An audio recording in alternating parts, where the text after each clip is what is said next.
The Nebraska Territory was a vast, open anvil where the sun hammered down without mercy, flattening the tall prairie grass into a shimmering sheet of gold and brown. It was late August, the time of year when the wind held its breath and the earth cracked open like a dry lip, thirsting for rain that refused to fall. The stagecoach, a mud-splattered Concord coated in the dust of 300 miles, rattled and groaned as it cut a lonely scar across the plains.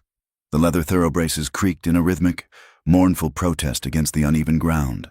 Inside, the air was hot and thick, smelling of old leather, sweat, and the stale dust that puffed up through the floorboards with every jolt. Maggie Lane sat rigidly on the velvet bench, her back not touching the cushions. Her gloved hands were folded tightly in her lap, clutching a small box made of rosewood. The corners of the box were worn smooth, the varnish rubbed away by years of nervous thumbs. Inside rested the few tangible fragments of a life that had ended 4 years ago. A silver locket with a broken clasp, a blackened Bible, and the deed to a plot of land that was likely nothing more than ash and weeds. She looked out the window, her blue eyes narrowing against the glare. The landscape rolling past was familiar in a way that made her stomach turn. The low swell of the hills, the specific shade of sage green brushing against the yellow dirt. It all whispered of home, but it was a home that had spat her out. She was 24 years old, though the reflection in the dirty glass showed a woman who looked older, her face thin and watchful. She had told the ticket agent in Omaha that her name was Margaret Sterling. It was a lie, but a necessary one. If the people of Ash Hollow knew that Maggie Lane was returning, the welcome would be as cold as the grave. She intended only to sell the land, take the money, and disappear west toward California. She wanted no apologies, though a treacherous, quiet part of her heart ached for someone, anyone, to look her in the eye and say they were sorry for calling her a murderer. Across from her sat the only other passenger, a stout, older woman named Mrs. Higgins, who had fanned herself with a folded newspaper for the last 40 miles. Mrs. Higgins had tried to make conversation earlier, asking about Maggie's husband or family, but Maggie's curt, one-word answers had finally silenced her. Now, the woman just dozed, her head bobbing with the rhythm of the wheels. The driver, a grizzled man named Silas who had a voice like grinding stones, shouted something from the box above. The whip cracked, a sharp pistol-shot sound that made Mrs. Higgins jump and blink her eyes open. "We are making poor time," Maggie thought. She checked the small watch pinned to her bodice. It was nearly 2 in the afternoon. They should have reached the swing station by now. Then she smelled it. It was faint at first, a ghost of a scent drifting on the rising wind. It was sharp and acrid, cutting through the smell of horse sweat and dust. Maggie stiffened. Her fingers whitened on the rosewood box. It was a smell that lived in her nightmares, a smell that summoned the sound of screaming and the roar of a collapsing roof. Smoke. She leaned forward, pressing her face near the window frame. To the west, the horizon had changed color. The deep, endless blue of the sky was stained with a bruised purple bruise that was spreading rapidly. A gray haze, low and angry, was eating up the distance between the sky and the ground. Silas shouted again, panic threading through his gravelly tone. The coach lurched violently as he whipped the team of 6 horses into a frenzy. "Fire! Mrs." Higgins gasped, clutching her throat. "Oh, Lord, is that fire?" Maggie did not answer. She could not speak. The terror was a cold hand gripping her windpipe. She knew how fast a prairie fire could move. It could outrun a man, outrun a horse, and sometimes, if the wind was wicked enough, it could outrun the devil himself.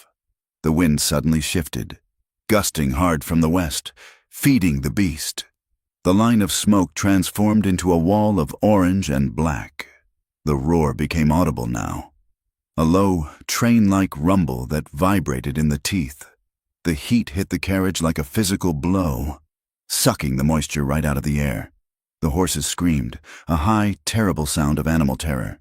The coach swerved violently to the left as the lead team shied away from the blowing cinders. The wheels hit a deep rut in the dry earth. "Hold on," Maggie screamed, bracing herself against the wall. The world tilted. Gravity failed. The heavy Concord stagecoach tipped on two wheels, hung suspended for an agonizing heartbeat, and then crashed over onto its side with the sound of splintering oak and shattering iron. Maggie was thrown across the cabin. Her head struck the wood frame, and darkness starred her vision. She felt the heavy weight of misses. Higgins slam into her, and then they were tumbling. A chaotic mix of skirts, limbs, and luggage. The coach skidded across the hard-packed dirt, grinding rocks and sagebrush into dust, before slamming into a limestone outcrop and coming to a shuddering halt. Silence followed for a second, broken only by the crackle of flames and the whimpering of the horses. Then the heat rushed in. A mile to the north, Cole Harper reined in his black gelding. Ghost! The horse danced nervously, tossing its head, smelling the danger on the wind. Cole sat tall in the saddle, a silhouette cut from leather and regret. He was 32 years old, but his eyes were ancient, the color of flint and just as hard. A faded, jagged scar ran from his jawline down his neck, disappearing into the collar of his shirt, a souvenir from a Confederate saber at a place called Chickamauga. He watched the horizon burning. The smoke was a thick, oily curtain being drawn across the world. "Turn around," a voice in his head whispered. It was the voice of self-preservation, a voice he had listened to for years. Ride toward the river. Let it burn. He hated fire. He hated the way it breathed, the way it ate. It reminded him of Atlanta, of the smell of burning cotton and burning flesh. It reminded him of a homestead in Kansas 3 years ago, where he had failed to pull a family from a cellar before the roof came down. The smell of smoke always brought the ghosts back, standing around him, silent and accusing. He saw the dust cloud rise to the south, distinct from the smoke. He saw the dark shape of the stagecoach topple. Cole cursed, a sharp, ugly word lost to the wind. He could ride away. No one would know. He was a drifter, a man of no fixed address and no fixed loyalties. He owed nothing to the fools traveling across the plains in high summer. But his hands were already moving, gathering the reins. His knees tightened against the saddle leather. "Yah!" he shouted, and the black horse surged forward, galloping straight toward the inferno. He rode hard. His hat pulled low to shield his eyes from the flying ash. The heat grew intense, drying the sweat on his face instantly. The roar of the fire was deafening now, drowning out the hoofbeats. He could see the flames licking at the dry grass, leaping 10 feet into the air, devouring the earth in great, hungry gulps. He reached the wreck just as the fire line began to curl around it like a closing fist. The stagecoach lay on its side, the wheels spinning slowly in the air. The horses had broken the tongue of the wagon and bolted, disappearing into the smoke. The driver, Silas, was nowhere to be seen, likely thrown clear and run off, or dead in the grass. Cole dismounted before the horse fully stopped, tying the reins to a scrub oak that hadn't caught fire yet. "Stay," he commanded. Slapping the animal's neck, he ran to the coach. The heat was blistering, singing the hair on his arms. The lacquered wood of the door was already bubbling. "Hello!" he roared, coughing against the acrid smoke. "Is anyone alive in there?" A weak cry answered him. Cole climbed up the side of the overturned carriage, the wood groaning under his boots. He wrenched the door open. It was heavy, jammed by the impact, but he put his back into it and heaved until the latch gave way with a screech of metal. Smoke billowed out, blinding him. He peered into the gloom. At the bottom of the pile, a woman in a heavy travel dress lay motionless, her neck bent at an unnatural angle. "Mrs. Higgins." Cole dropped into the cabin, boots crunching on broken glass. He checked her pulse. Nothing. Her eyes were open, staring at nothing. A line of blood trickling from her ear. Old guilt slammed into him. A physical weight in his chest, another one he hadn't saved, another ghost for the collection. He made to climb out, the heat becoming unbearable. The fire was eating the back of the coach now. He could hear the wood snapping like dry bones. Then, a movement. Underneath the dead woman's skirts, a hand reached out. It was small, trembling, the glove stained with soot. "Help me," The voice was a whisper, cracked and terrified. Cole shoved the dead weight of Mrs. Higgins aside, ignoring the grim reality of it. Beneath her lay Maggie. She was pinned by a heavy travel trunk that had broken loose. Her face was pale beneath a mask of soot, her blonde hair coming loose from its pins. She was coughing violently, her chest heaving as she tried to suck in air that wasn't poison. "Don't move," Cole barked. He grabbed the handle of the trunk. It was solid oak, filled with iron-heavy goods. He gritted his teeth, the cords of his neck standing out as he lifted. His back screamed in protest. "Move, now!" Maggie scrambled backward, her legs shaking, crawling out from under the crushing weight. She tried to stand, but her knees buckled. Cole dropped the trunk and grabbed her. He wrapped one arm around her waist, hauling her up against him. She felt fragile, like a bird made of hollow bones. The heat was a physical enemy now. The varnish on the walls was catching fire, curling into black peels. "We have to go," Cole yelled over the roar. He boosted her up through the open door, climbing out after her. The world outside was a nightmare of orange and gray. The fire had jumped the brake. Flames were licking at the wheels of the coach. Cole jumped down and reached up for her. She hesitated, looking back at the interior where Mrs. Higgins lay.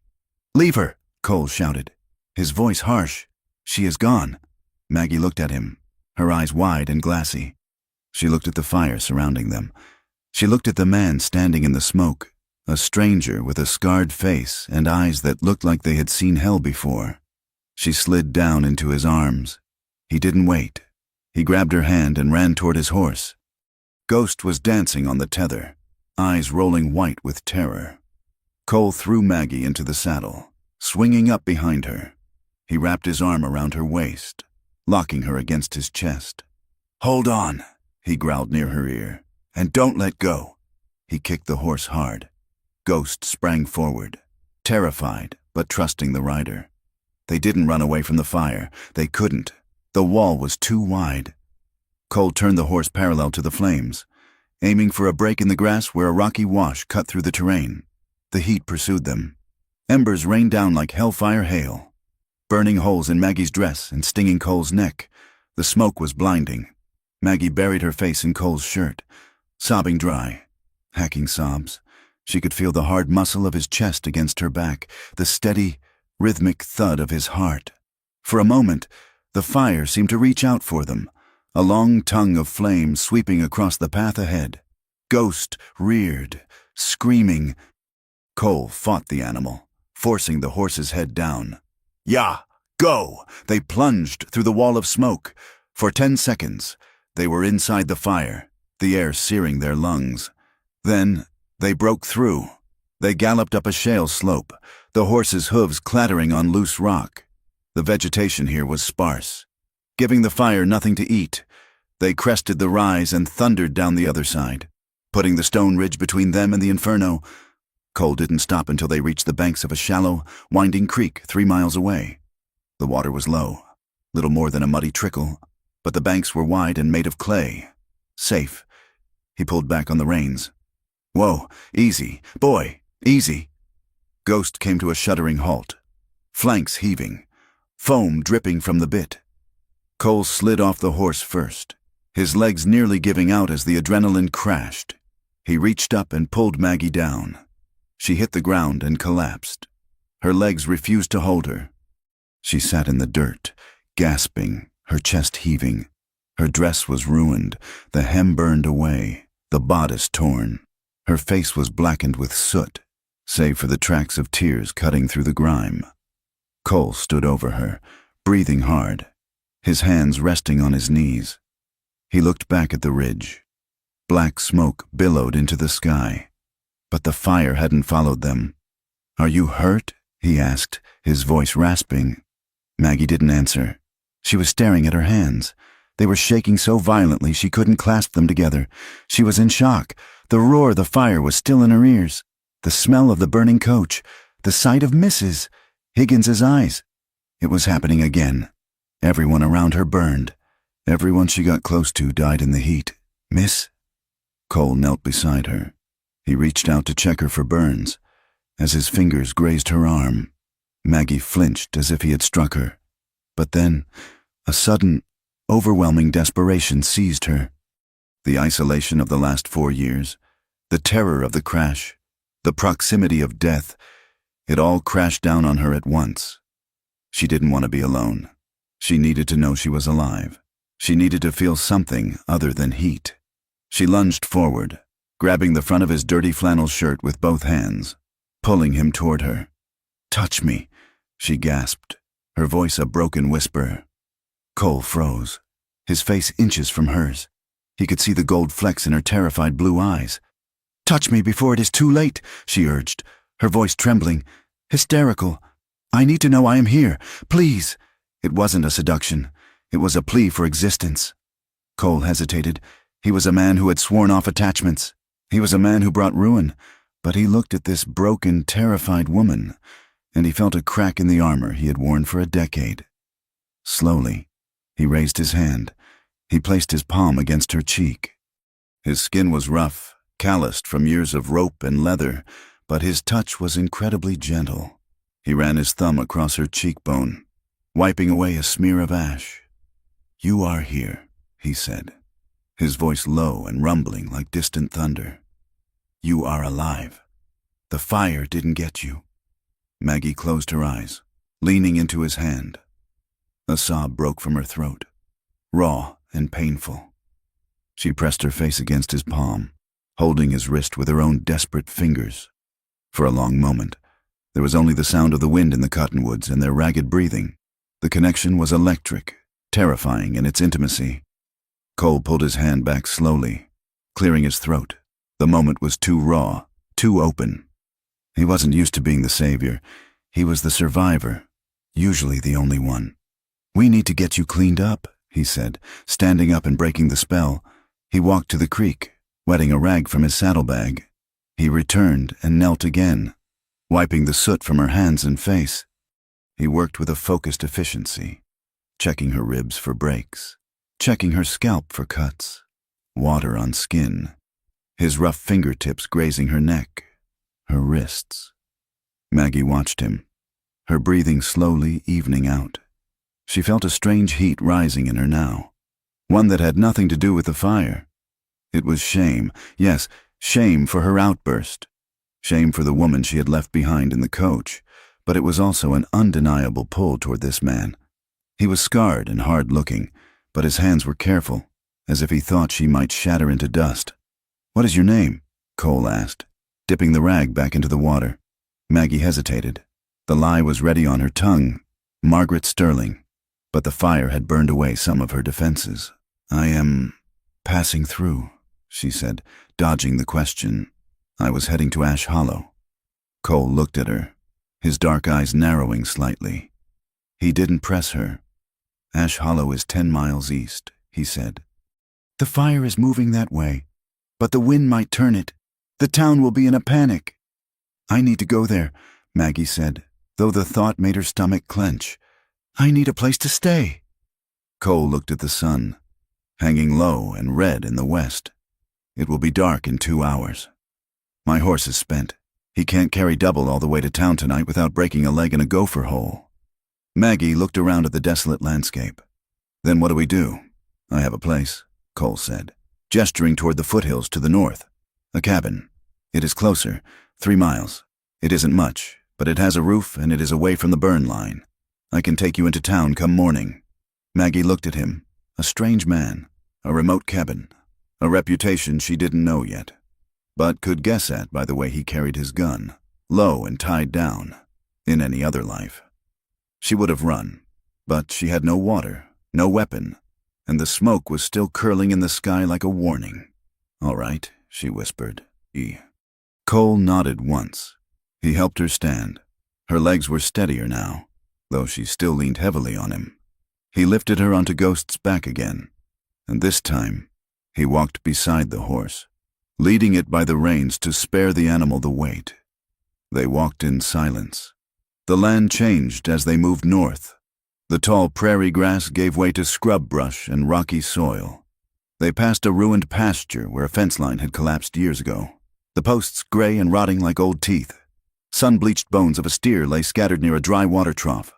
The skull staring up at the darkening sky. The earth was parched, cracked into a mosaic of thirsty clay. Cole saw Maggie looking at the bones. "Hard country." He said, "It looks dead," Maggie murmured. "It is resting," Cole corrected. "Or maybe it is just waiting for the right spark." "You sound like you know about sparks," Maggie said, her voice quiet. Cole kept his eyes forward. "I worked a ranch east of here for a time. A big spread. Things got ugly. A barn burned down. I learned that fire doesn't care who is right or wrong. It just eats." Maggie felt a chill that had nothing to do with the evening wind. A barn burned down. The echo of her own history. "Why did you leave?" she asked. "I decided I liked the quiet better than the noise of people," Cole said. "And people decided they didn't much like me around when things started smoking." He fell silent then, closing the door on the conversation. They reached the cabin at dusk. It sat in the shadow of a limestone bluff, a small, sad structure made of weather-beaten boards that had turned silver gray. A leaning fence corralling nothing but dust surrounded it. A line of dark pines stood sentinel on the ridge above, whispering in the wind. It was isolated, desolate, and to Maggie, it looked like the safest place on earth. Cole helped her down. She stood by the door while he led the horse to a lean-to stable, untacking the animal and rubbing it down with dry straw. Maggie watched him. He moved with the economy of a man who lived alone, a man who wasted no motion and no words. Inside, the cabin was sparse. A wood stove in the corner, a rough-hewn table with two mismatched chairs, and a single cot pushed against the far wall. It smelled of coffee, wood smoke, and gun oil. Cole came in, carrying his saddlebags. He lit a kerosene lamp, the yellow light pushing back the shadows. "You take the cot," he said, gesturing to the bed. "I will take the floor." "I cannot take your bed," Maggie protested weakly. "You are the guest," Cole said, his tone leaving no room for argument. "And you look like you are about to fall over." He made a simple meal, beans warmed on the stove and stale biscuits from a tin. They ate in silence. The only sound the scraping of spoons and the wind rattling the single window pane. Maggie realized she was trembling again. The shock was wearing off, replaced by a bone-deep exhaustion. Cole noticed. He poured a cup of water and pushed it toward her. "Drink, then sleep." Maggie nodded. She moved to the cot, sitting on the edge. She felt strange, being in this man's space, surrounded by his scent. "Thank you," she said softly. For coming back. You could have ridden on." Cole stood up, moving to the door to check the night. He looked out at the dark, his back to her. "I thought about it," he admitted, his voice rough. He stepped outside to smoke, leaving her alone to undress. Maggie removed her ruined outer dress, shivering in her chemise and petticoats. She lay down on the cot, pulling the scratchy wool blanket up to her chin. She watched the glow of the stove, her mind replaying the crash, the fire, the feeling of Cole's hand on her face. Sleep claimed her quickly, but it was not a kind sleep. The dream was always the same. She was back in the bakery, the smell of yeast and flour.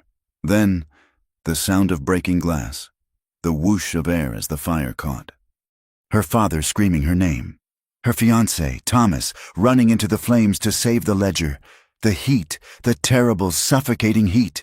People standing in the street, pointing at her. "Careless," they whispered. "Cursed! She did it! She did it!" The flames turned into snakes, wrapping around her ankles, pulling her down.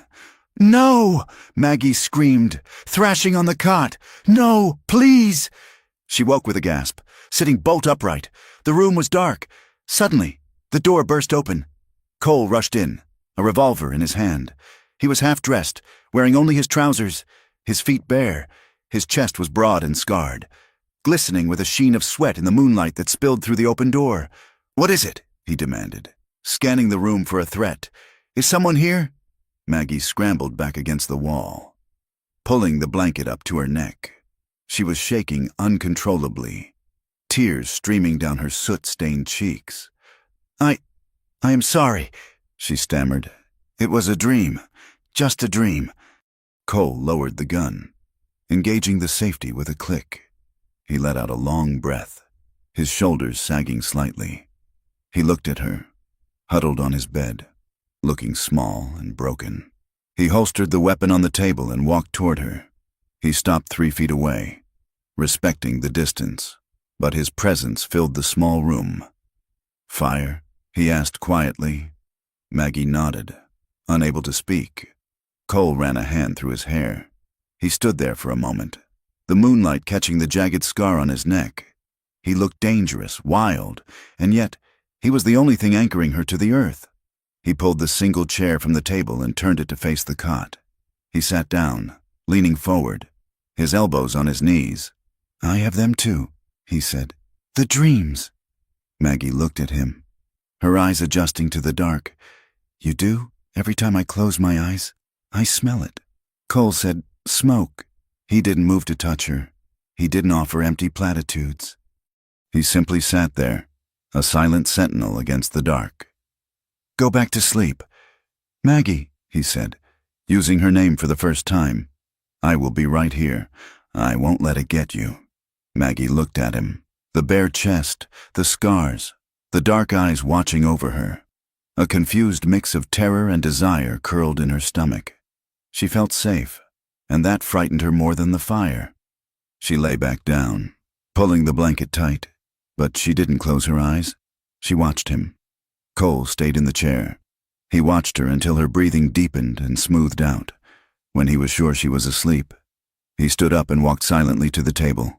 He picked up his tin cup of coffee, cold as the grave now. He walked to the door and looked out at the distant horizon, where a faint orange glow still stained the night sky. He shouldn't have brought her here. She was trouble, she was broken, and he was a man hanging by a thread himself. "Tomorrow," he whispered to the darkness. "Tomorrow I put her on a wagon to town. I will leave her at the boarding house and ride away." He took a sip of the bitter coffee, grimacing. "I have to," he thought, "before I start to care, before I burn us both down." Morning came not with the golden promise of a new day, but with a gray, sullen light that seemed to bruise the sky. The wind had shifted during the night, dropping the temperature and carrying a biting chill from the north, whistling through the gaps in the cabin's chinking like a dying breath. Maggie Lane woke slowly, dragged from a fitful sleep by the sound of metal striking wood. Thwack, thwack, thwack. The rhythm was steady, relentless. She lay still for a moment, staring at the rough-hewn beams of the ceiling. Her body felt as though it had been trampled by a herd of stampeding buffalo. Every inch of her skin ached. Her left shoulder, where she had struck the stagecoach wall, throbbed with a dull, sickening pulse. She raised a hand to touch her hair and smelled it instantly, the acrid, oily stench of smoke that had settled into the strands. It was the scent of the fire that had almost killed her yesterday, and the scent of the fire that had killed her family 4 years ago. It was a smell that seemed determined to follow her into the grave. She sat up, the wool blanket falling away from her bare shoulders. The air in the cabin was frigid. She shivered, reaching for her ruined dress draped over the back of the chair. The hem was ragged and black, burned away by the embers, but it was all she had. She pulled it on with trembling fingers, wincing as the fabric brushed against a scrape on her hip. Outside, the rhythmic chopping continued. Maggie opened the heavy door and stepped out onto the small porch. The cold wind slapped her cheeks, stinging her eyes. She wrapped her arms around herself, looking out at the world Cole Harper lived in. It was a hard, unforgiving place. The ground was hard-packed earth, stripped of grass by the wind and the hooves of animals. Low sagebrush crouched against the soil, twisted into gnarled shapes as if in pain. To the west, the mountains rose up like a jagged wall of blue iron, indifferent and impassable. There was no softness here, no comfort. It was a land that demanded payment for every breath you took. Cole was by the woodpile. His back to her, he was splitting logs, swinging a heavy axe with a fluid, easy power. He wore a canvas coat that had seen better days, the collar turned up against the wind. His breath plumed white in the air with every exertion. He stopped mid-swing, sensing her eyes on him. He lowered the axe, resting the head on the chopping block, and turned. His face was unreadable, his eyes shadowed by the brim of his hat. He looked like part of the landscape, weathered, silent, and dangerous. "There is coffee on the stove," he said, his voice carrying easily over the wind. "It is strong enough to float a horseshoe, but it is hot." Maggie stepped down from the porch, her boots crunching on the gravel. "Thank you," she said. Her voice sounded thin and fragile in the vast open space. She felt awkward standing there in her tattered finery, a city woman shipwrecked on the shore of his solitude. She watched as he picked up the split wood, stacking it with efficient movements. "How did you sleep?" he asked. Not looking at her, "I survived," she answered, forcing a small, tight smile. "And you?" Cole paused. He looked at the horizon, where the gray clouds were gathering like an army. "I slept enough." He finished stacking the wood and wiped his hands on his trousers. "We need to talk about what happens next. Miss Sterling." He used the name she had given him, but there was a weight to the pause before it, a skepticism that made Maggie's pulse quicken. "I am taking you into Ash Hollow today," he stated flatly. "You need a doctor to look at those bruises. And you need a place with a proper bed and a lock on the door. This cabin is no place for a woman." Panic flared in Maggie's chest, sharp and sudden. Ash Hollow. The name alone made her throat constrict. She wasn't ready. She looked a fright, bruised, dirty, her clothes in tatters. If she walked into town now, looking like a beggar and a victim, the whispers would start before she even reached the main street. They would see Maggie Lane, the cursed girl, returning in shame. She needed time. She needed to armor herself. "I cannot go to town today," she said quickly. Cole narrowed his eyes. "Why not? You are hurt. You need help I cannot give. I am not that hurt," she lied, standing straighter despite the pain in her ribs. "It is just bruises. And I have no money for a doctor or a hotel. My trunk is gone. My purse was inside it." Cole frowned. "I can stake you for a few days. You can pay me back when you get on your feet." "No," Maggie insisted, shaking her head. "I will not take charity. Please, Mr. Harper, I just need a day or two, just to rest, to mend my dress, to catch my breath before I have to face people." Cole crossed his arms, leaning back against the chopping block. He studied her, his gaze dissecting her excuses. "You are afraid of the town," he observed. It wasn't a question. Maggie looked down at her boots, kicking at a loose stone. "I have had a difficult journey. I am not ready to be stared at and questioned." Cole watched her. He saw the tremor in her hands, the way she chewed on her lower lip. He knew fear when he saw it. He had seen enough of it in the war, and enough of it in the mirror. "What are you running from, Margaret?" he asked softly. "And do not tell me it is just the fire. You were running before the stagecoach tipped over." Maggie's head snapped up. Her eyes flashed with a sudden defensive spark. "Everyone runs from something, Mr. Harper," she said, her voice sharpening. "Or are you living out here in the middle of nowhere because you simply enjoy the conversation of cows and coyotes?" It was a bold deflection, and she saw it land. Cole's jaw tightened. The scar on his neck seemed to stand out more vividly against his skin. "There are old stories," she continued, lowering her voice, realizing she had pushed a dangerous man. "Stories people like to keep alive. I do not plan to be their ghost. I just need a little time to prepare myself. That is all." Cole stared at her for a long moment, the wind tugging at his coat. He was irritated by her evasiveness, by the secrets she was clearly clutching as tightly as she had clutched that rosewood box yesterday. But he was also curious. She had fire in her, this terrified little bird. He sighed, a sound of resignation. 2 days, he said. "You can stay 2 days, but you earn your keep. I am not running a hotel.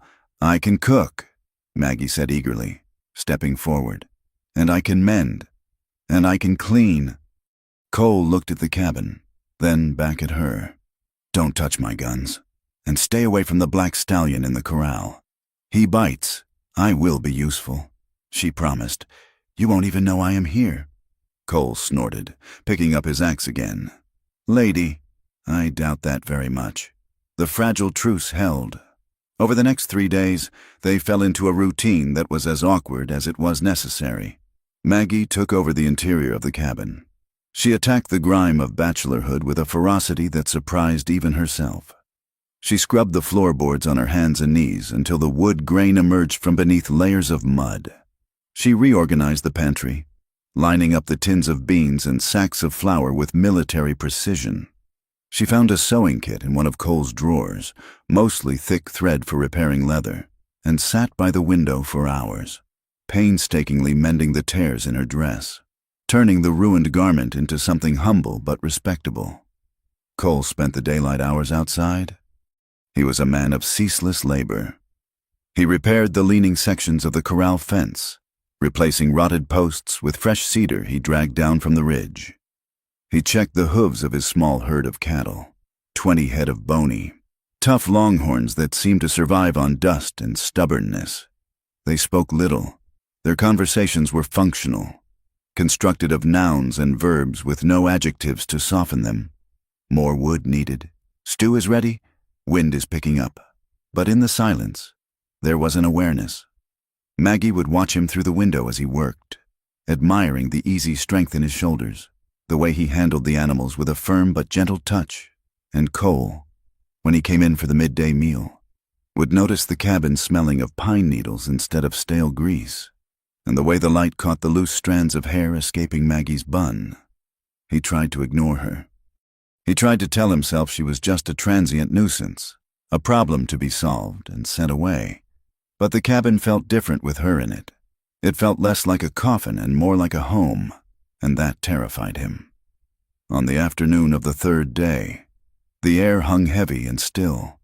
The gray clouds had not brought rain, only a suffocating pressure. Cole came to the door, wiping sweat from his forehead. "I am riding up to the North Ridge," he said, "to check the waterhole. The lower creek is drying up." Maggie looked up from the table where she was peeling potatoes. "All right, you are coming with me," he said. Maggie blinked. "I am. I am not leaving you here alone," Cole said. "There are cougars in the foothills, and 2-legged predators that are worse. Besides, you need to see the land if you are going to understand what you are up against." Maggie hesitated, then nodded. She put down the knife. He saddled a mare for her, a gentle sorrel named Bess with a white blaze on her nose. Maggie mounted with some difficulty, her ribs still tender, but she settled into the saddle with a natural grace that Cole noted with a raised eyebrow. "You have ridden before," he commented as they set out. "My father kept horses," she said, keeping her eyes on the trail. "Before." They rode in silence for an hour, climbing steadily. The trail wound through narrow canyons where the red rock walls pressed in close, casting long, cool shadows. Scrub oak and juniper clung to the cliffs, their roots twisting into the stone like desperate fingers. It was a rugged, beautiful, lonely country. They crested a ridge and the world fell away beneath them. The valley sprawled out, a vast patchwork of brown and gray. To the east, Maggie could see the faint, dark smudge of Ash Hollow, and beyond it, the blackened scar of the prairie fire that had destroyed the stagecoach. Cole reined in Ghost and pointed. "That is the world," he said. "Big, isn't it?" "It is overwhelming," Maggie admitted. "The wind whipping her skirts, it makes you feel very small." "That is the point," Cole said. "Out here, you're small. The land doesn't care about your name, or your money, or your past. It only cares if you are strong enough to stand on it." Maggie looked at the distant town. "I do not think the people down there share the land's indifference. They care very much about names and pasts." Cole shifted in his saddle, leather creaking. He looked at her profile. She looked tired, her face thin, but there was a steel in her spine he hadn't expected. "You said a fire took everything from you," he said quietly. "What kind of fire?" Maggie stiffened. She looked at the horizon. "A house fire," she said, her voice devoid of emotion. 4 years ago, my parents died in it. My fiancé died trying to save them. Cole watched her. "And you survived." "I survived," she said bitterly. And because I survived, the town decided I must have caused it. They needed someone to blame. An accident is terrifying because it means God is capricious. But if a girl is careless, if a girl is cursed, that makes sense. That gives them a target for their anger. She turned to look at him, her blue eyes fierce. They said I knocked over a lantern. They said I was negligent. They screamed at me in the street while the ashes were still smoking. Cole felt a cold knot tighten in his gut. He knew that feeling. He knew the weight of eyes that looked at you and saw only a monster. I was a ranch hand in Kansas, he said, his voice low. 3 years ago, the owner was a hard man. He liked to burn out the homesteaders who got too close to his water. One night, a fire got away from him. A family died. I was there. I tried to stop it, but I was too late. He looked down at his hands, leather-gloved and scarred. When the sheriff came, the owner blamed me, said I was a drunk, said I set the fire in a rage. He had money. I had nothing. I had to run. I have been running ever since. Maggie stared at him.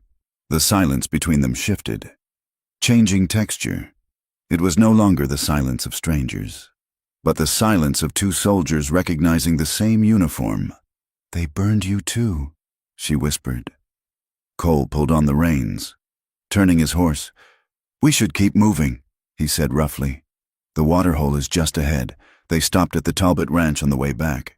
It was a necessity. Cole was low on flour and coffee, and the Talbots were the nearest neighbors. Only 4 miles from his cabin. The Talbot place was larger than Cole's, with a whitewashed house and a barn that leaned only slightly to the left. Mrs. Talbot was in the yard feeding chickens when they rode up. She was a severe woman with a face like a dried apple and eyes that missed nothing. She stopped scattering the grain as they approached, wiping her hands on her apron. Her gaze went instantly to Maggie. Mr. Harper, she said, nodding curtly.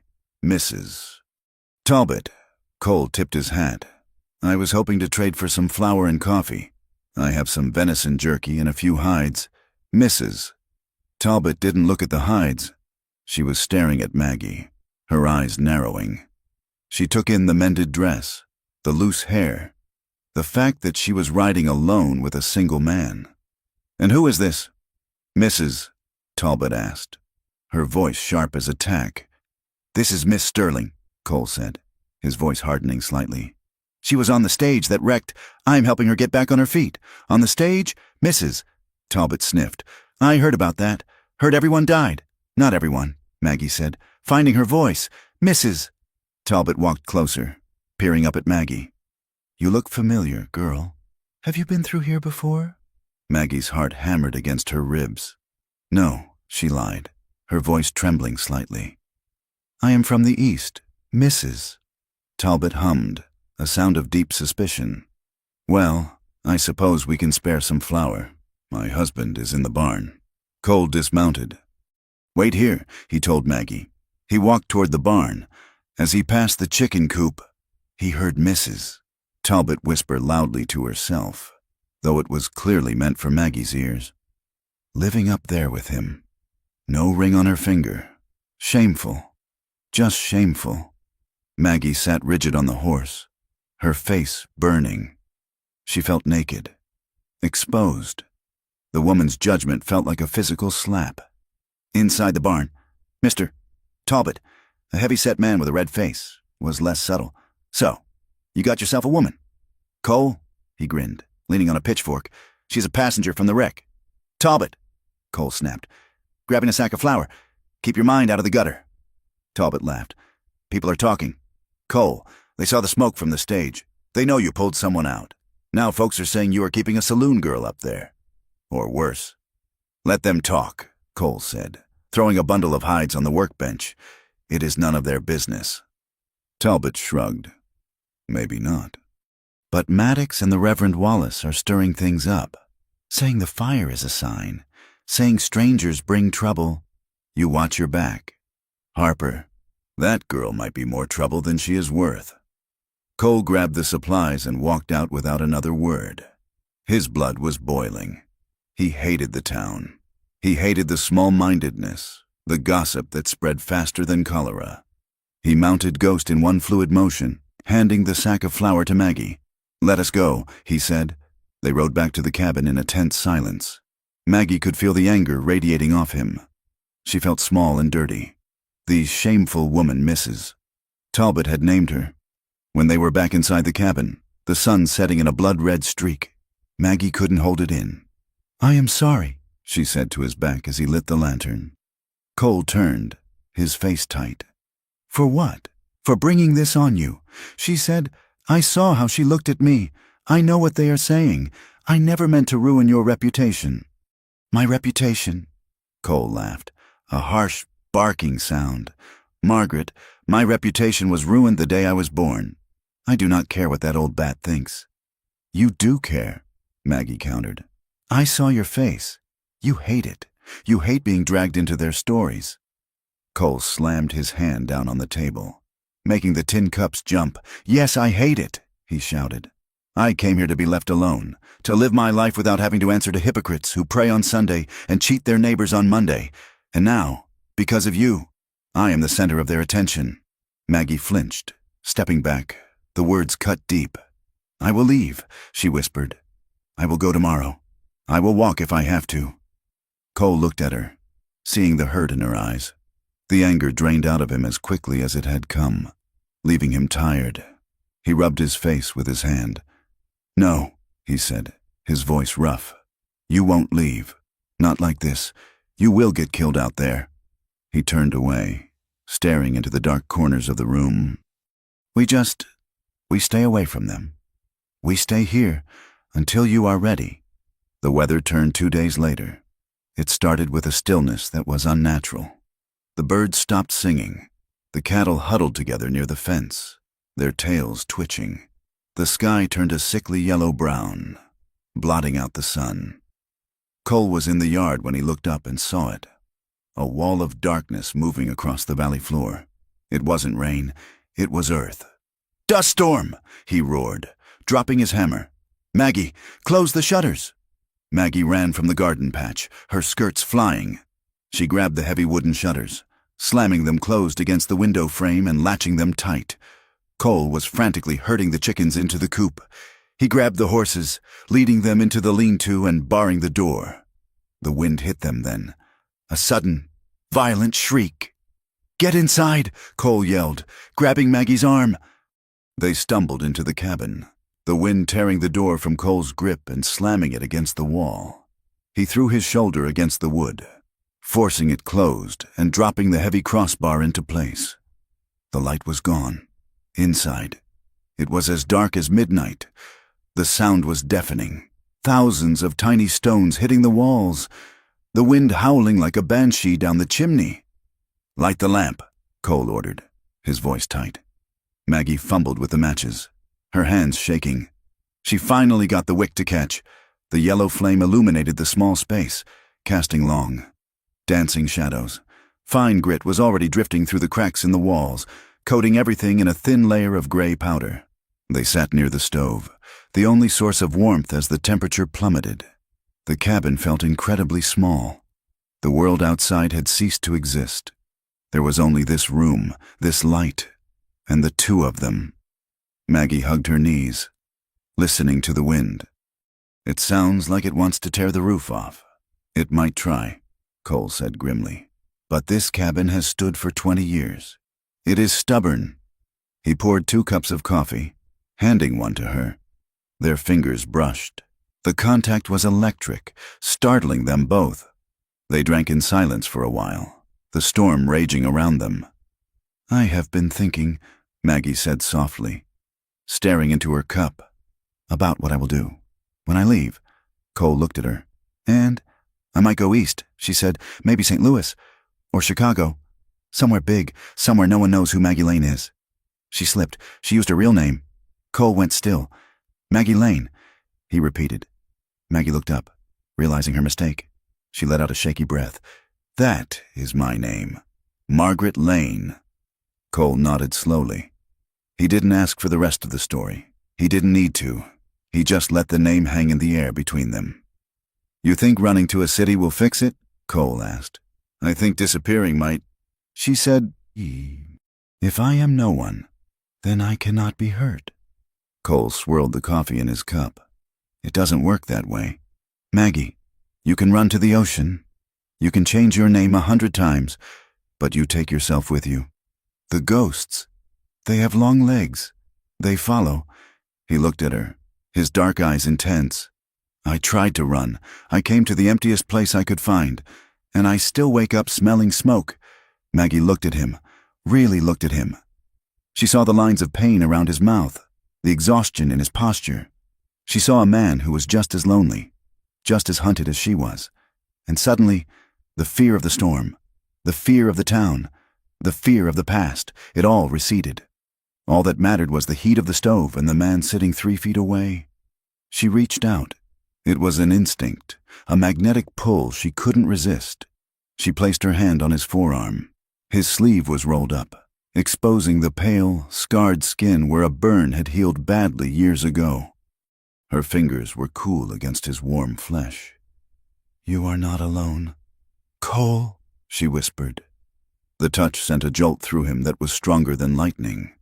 He looked down at her hand, small and pale against his weathered skin. He felt a surge of desire so powerful it knocked the breath out of him. He wanted to grab her hand.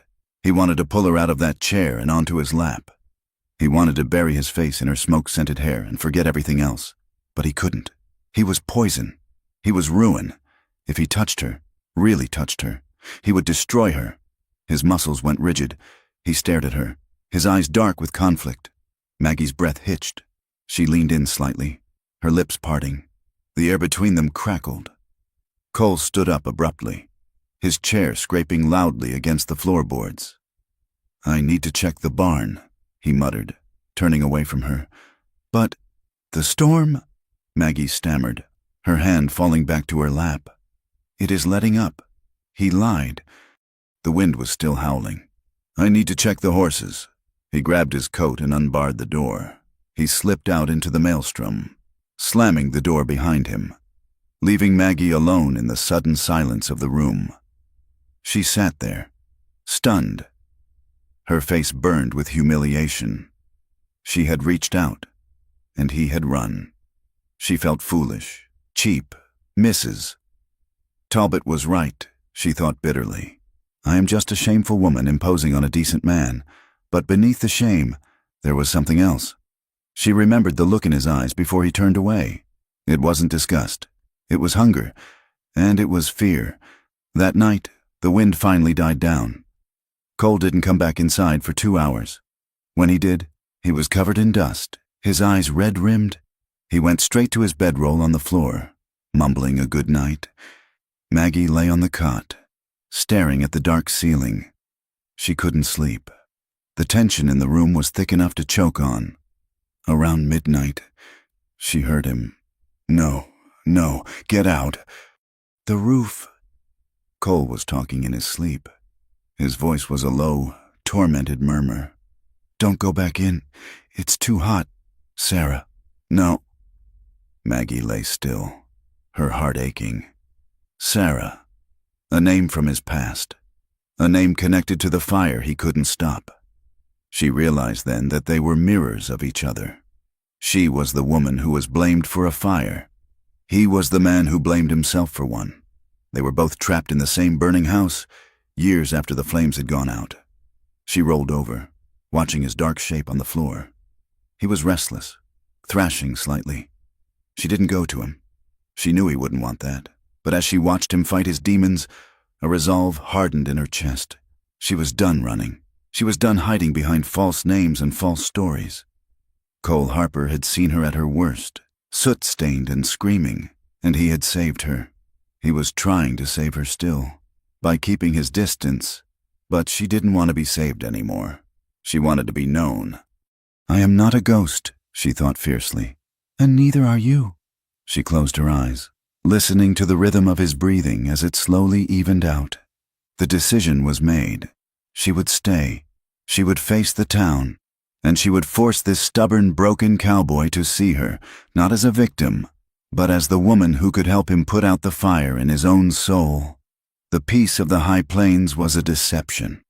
For 3 days, The wind had been gentle, and the sky had remained a startling, innocent blue, but the land held its breath, waiting for the other shoe to drop.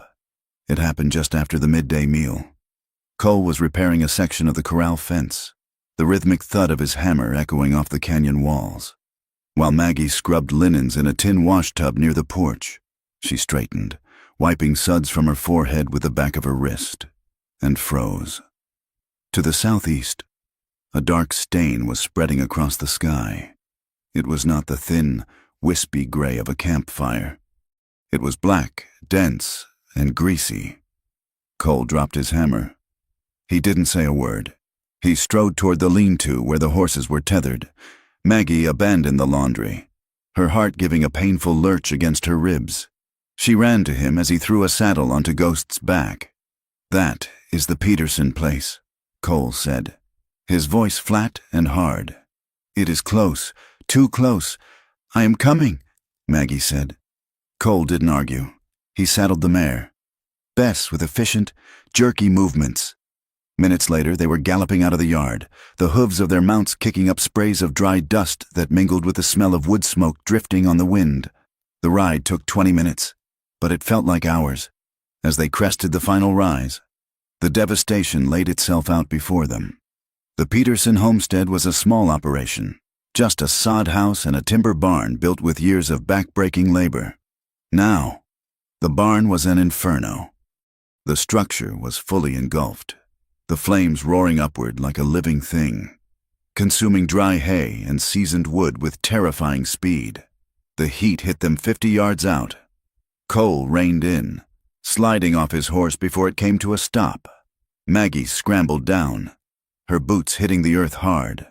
The family was gathered near the water trough, a huddled mass of misery. John Peterson, a man Maggie knew vaguely from her childhood as a stoic, hard-working Swede, was on his knees, his face blackened with soot, coughing violently. His wife, Ilara, clutched their 2 small children to her skirts, her eyes wide and glassy with shock. A single milk cow bellowed from the safety of the garden patch, rolling its eyes in terror. The barn roof collapsed with a sound like a cannon shot. Sparks showered the sky, drifting dangerously toward the house. "Get buckets!" Cole roared, jolting John out of his stupor. "Wet the roof of the house, now!" Cole didn't wait. He grabbed a bucket from near the trough, plunged it into the water, and ran toward the house. John stumbled after him. Maggie stood frozen. The collapse of the barn roof had done it. That sound, the cracking of heavy timber, the rush of air. It punched through her defenses. Suddenly, she wasn't standing on the Peterson claim. She was standing on Main Street in Ash Hollow. 4 years ago, the bakery, the heat pressing against the windows until they shattered, her father's voice screaming for her mother, the smell. God, the smell. It wasn't just burning wood. It was the smell of grain, of leather, of animals. It was the smell of a life being turned into carbon. The world tilted. Gray spots danced in her vision. Her knees turned to water, and she swayed, the roar of the fire drowning out the cries of the Peterson children. Maggie. The voice was sharp, cutting through the haze. Strong hands gripped her shoulders, halting her fall. She gasped, looking up. Cole was there. He had abandoned the bucket line for a split second, seeing her falter. His face was streaked with ash, his eyes intense and searching. "Breathe," he commanded. "You are here. You are not there. Breathe." She leaned into him, unable to support her own weight. She pressed her forehead against the rough canvas of his coat, trembling violently. The smell of smoke on him was overpowering, but beneath it was the scent of the man, sweat, tobacco, and life. He held her tightly, his arm wrapping around her back, pulling her against his solid frame. It was a utilitarian embrace, meant to steady a fainting woman, but he held it too long. For 5 seconds, 10 seconds. He didn't let go. He shielded her body with his own, placing himself between her and the heat. I cannot breathe," she whispered. "Yes, you can," Cole said, his voice a low rumble against her ear. "You are stronger than the fire. Look at me." She lifted her head. His dark eyes locked onto hers. anchoring her. Slowly, the spinning world steadied. A wagon rattled up the lane, followed by 2 riders, neighbors. The alarm had spread. Men jumped down, shouting orders, joining the bucket line to save the house. The commotion broke the moment between Cole and Maggie. He stepped back, his hand lingering on her arm for a fraction of a second before he turned back to the work. Maggie stood by the trough, trying to make herself useful by dipping rags in water for Mrs. Peterson. But she felt the eyes on her. The townsfolk who had arrived were a mix of ranchers and shopkeepers from the edge of Ash Hollow. They worked to douse the sparks on the house roof, but as the danger passed and the barn reduced itself to a smoldering pile of embers, the muttering began. "It is the curse," a man muttered, wiping his brow with a dirty handkerchief. "Just like the old days, fire comes out of nowhere." Maggie kept her head down, her bonnet pulled low, but she couldn't hide from Mrs. Gable. The old woman, a fixture of Ash Hollow who had known Maggie's mother, was squinting at her from the back of a buckboard wagon. "You there, Mrs.?" Gable called out, her voice cracking like dry parchment. "The girl with Harper. Turn around." Maggie froze. She slowly turned, keeping her face in the shadow of the bonnet. "I know that walk, Mrs.," Gable said, leaning forward. "You look mighty familiar. Child, who are your people?" "I'm just passing through," Maggie said, her voice shaking. "Passing through," the old woman scoffed. "You walk like a lane. I would know that stride anywhere." A silence fell over the group gathered by the trough. The name Lane hung in the air like smoke. Cole walked over, placing himself casually between Maggie and the wagon. "She is tired, Mrs. Gable," Cole said, his voice carrying a warning edge. "We all are. Let the girl be, Mrs." Gable held Cole's gaze for a moment, then sniffed. "Trouble follows trouble, Mr. Harper. You would do well to remember that." Cole took Maggie's elbow. "We are going," he said. "They didn't go back to the cabin. They needed lamp oil and grain, and the Peterson fire had made it clear that hiding was no longer an option. If rumors were going to fly, Cole reasoned, they might as well face them head on. They rode into Ash Hollow an hour later. The town had grown since Maggie had last seen it, but the bones were the same. The dust of Main Street was just as deep, the false fronts of the buildings just as weathered. The atmosphere was thick with tension. People stood in small knots on the boardwalks, speaking in hushed tones. When Cole and Maggie rode past, conversation stopped. Heads turned, eyes narrowed. They dismounted at the general store. Maggie felt like a criminal walking to the gallows. She kept her hand on her skirt to hide the trembling. Inside, the store smelled of pickles and sawdust. The proprietor, a balding man named Mr. Henderson, went still when they entered. He didn't offer a greeting. He just watched them approach the counter. "We need a tin of kerosene and a sack of oats," Cole said, placing a coin on the wood. Henderson took the money without touching Cole's hand. "Heard about the Peterson barn," he said, his eyes darting to Maggie. "Shame. Seems like the fires are waking up again." "Dry season," Cole said shortly. "Maybe," Henderson muttered. "Or maybe it is something else. Reverend Wallace is saying it is a judgment, says we have allowed sin to take root among us." Cole didn't reply. He grabbed the handle of the kerosene tin. "Come on." They walked out into the bright, harsh sunlight. Across the street, a small crowd had gathered near the white-clapboard church. The Reverend Wallace stood on the steps, a tall, gaunt man in a severe black coat. He was gesturing wildly, his voice carrying across the dusty street. "And the Lord sent fire to cleanse the wicked cities," he shouted. "He does not tolerate the unrepentant heart. When strangers bring their shadows into our valley, when the cursed return to the scene of their crimes, does not the land itself cry out?" He wasn't looking at the Bible in his hand. He was looking straight at Maggie. She stopped. The blood drained from her face. "Keep walking," Cole murmured, his hand hovering near the small of her back. "Do not give him the satisfaction." But Maggie couldn't move. She was staring past the church, down the street to a vacant lot nestled between the livery stable and the barber shop. It was an empty gap in the row of buildings, like a missing tooth. The foundation stones were still there, black and jagged. Weeds had grown up through the cracks, but the shape of the building that had once stood there was unmistakable. The Lane Bakery.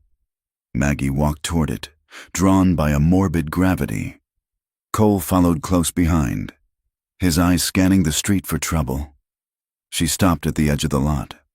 A piece of charred timber still lay in the grass, half buried by 4 years of wind-blown dirt. Internal monologues screamed in her head. The lantern, the accusation. Thomas running back inside, her mother waving from the window, shouting for her to run. She did it. Someone had screamed that night. The baker's girl. She was careless with the oil. It wasn't true. She knew it wasn't true, but when 100 people scream a lie, it starts to sound like the voice of God. Is this it? Cole asked. His voice was quiet, stripped of judgment. He stood beside her, looking at the ruins. Maggie nodded, tears pricking her eyes.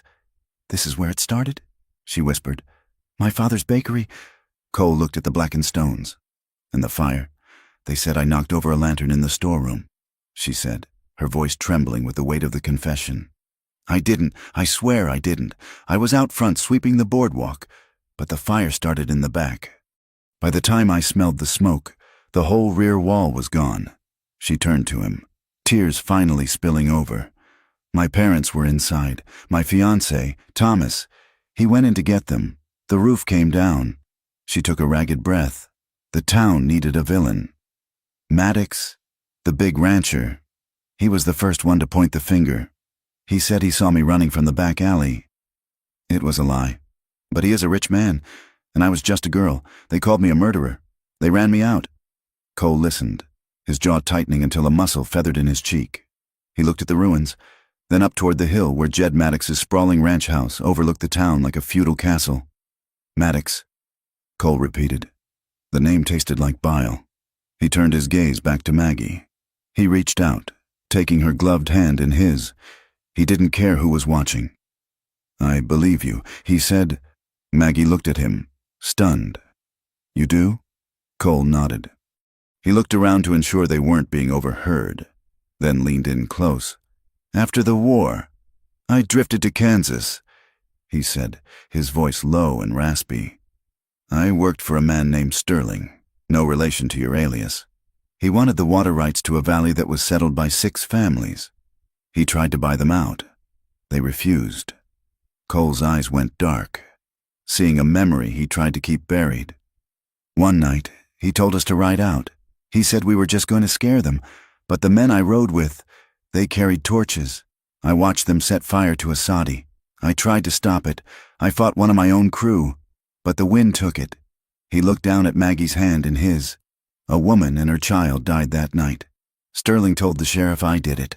Said I was a drunk drifter who went crazy. I have been running from that smoke for 3 years. Maggie squeezed his hand. The revelation hit her with physical force. They were the same, both marked by fire, both blamed for the sins of powerful men. We are both ghosts, she whispered.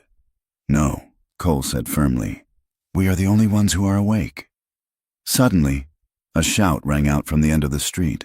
A teenage boy came sprinting around the corner, his face red with exertion. Fire! Fire at the south pasture! The street erupted into chaos. Men ran for their horses. Where is it? Someone shouted.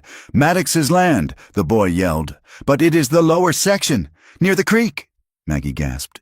That is my land, she said. Or, it was. The deed I have. It is for the plot next to the bakery. But my father also had a small grazing lease on the South Creek. Cole's eyes narrowed. That is disputed land? Maddox has been trying to claim it for years, Maggie said, even before the fire. Cole moved instantly. Get to the horses. They rode hard to the south edge of town. The fire this time was in the grass, a line of orange eating its way through the dry sagebrush. It was smaller than the barn fire, but it was moving toward a line of cottonwoods that bordered the creek. Dozens of men were already there, beating at the flames with wet sacks and saddle blankets. Cole and Maggie joined the line. The heat was intense, searing their faces.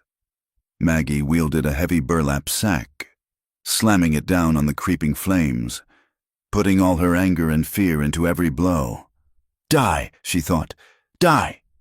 Cole worked beside her, his movements precise and powerful. He wasn't just fighting the fire, he was studying it. He noticed the wind was blowing away from Maddox's main holdings. He noticed the fire had started in 3 distinct spots, moving in a line. Nature didn't work in straight lines. Within an hour, the fire was stamped out, leaving a black scar across the earth. The men stood panting, leaning on their knees. Jed Maddox rode up on a massive bay horse.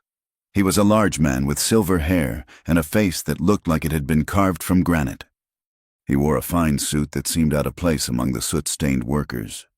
"Good work, boys," Maddox called out. "Drinks are on me at the saloon tonight." Cole stepped forward, wiping soot from his forehead. Lucky the wind was blowing south. "Maddox," Cole said, his voice carrying over the murmurs of the crowd. Maddox looked down at Cole, his eyes cold and flat. "Luck has nothing to do with it. Drifter, the Lord protects the righteous. Or perhaps the arsonist knows how to read a weather vane," Cole countered. The silence that followed was deafening. Maddox's face turned a shade of purple. "You watch your mouth. Harper," Maddox growled. "You are barely tolerated here. Do not push your luck. And you," he turned his gaze to Maggie, who stood by Cole's shoulder. "I see you have returned. Miss Lane, I would have thought you had enough sense to stay away." "I have a right to be here," Maggie said, her voice shaking but audible. Maddox laughed, a dry, humorless sound. "No one has rights they cannot defend." He turned his horse and rode away, his men trailing behind him. Cole watched him go. He saw the way Maddox's hand had hovered near his pistol. He saw the fear masked by arrogance. "He is afraid," Cole said softly. "Of what?" Maggie asked. "Of us," Cole said. "Because we know what smoke looks like when it is man-made." The ride back to the cabin was conducted in silence, but the air around them crackled with unspent energy. The adrenaline of the fire, the confrontation with Maddox, the shared confession, it all swirled together in a volatile mix. When they entered the cabin, the sun was setting, casting long, bloody shadows across the floor. Cole slammed the door shut and barred it. He began to pace, his boots loud on the wood. "We need to leave," he said abruptly. Maggie looked up from the table where she was unpinning her hat. "What? They know who you are," Cole said, turning to her. "Maddox knows. Wallace knows. They are going to come for us, Maggie. They will use these fires as an excuse to hang us or shoot us. We need to pack. We can be in Wyoming in 3 days." "No," Maggie said. Cole stopped pacing. "What did you say?" "I said no," Maggie repeated. She stood up, her hands balling into fists. "I am not running again. I ran for 4 years. It did not help. It just made me tired." "You do not understand," Cole snapped, his voice rising. "These men are not just bullies. They are killers. I have seen what men like Maddox do to people who stand in their way. You are a target. Maggie, you are the face they attach their fear to." "And what about you?" Maggie shouted back. "You think you are protecting me? You are just as scared as I am. I am not scared for myself," Cole roared, stepping closer to her. "I am scared for you. I bring ruin. Maggie, everywhere I go, smoke follows. I am the one people whisper about in saloons. I am the dangerous drifter, the bad luck charm. If you stay with me, you will burn." They stood chest to chest, breathing hard. The anger was a shield, a way to keep the terrifying reality at bay. But the shield was cracking. "You think you are poison," Maggie said, her voice dropping to a fierce whisper. "You think you are broken." "I am broken," Cole rasped. Maggie took a step closer, invading his space. She looked up at him, her eyes shining with tears and defiance. "I haven't been able to stop thinking about it," she said. "About what?"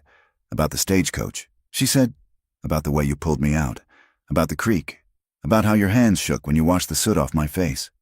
Cole flinched. "Don't. I have to," she insisted. "You stood between me and the fire today. You stood between me and the town. You are not ruin. Cole, you are the only safe place I have ever known.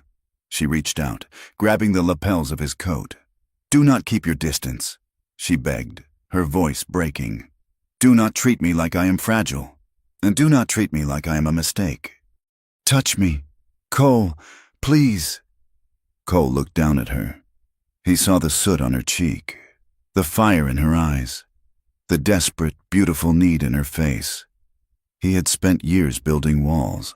He had spent years telling himself he didn't deserve softness, or warmth, or love.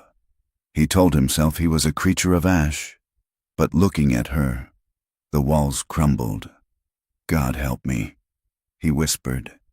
He grabbed her, his hands tangled in her hair, pulling her face to his.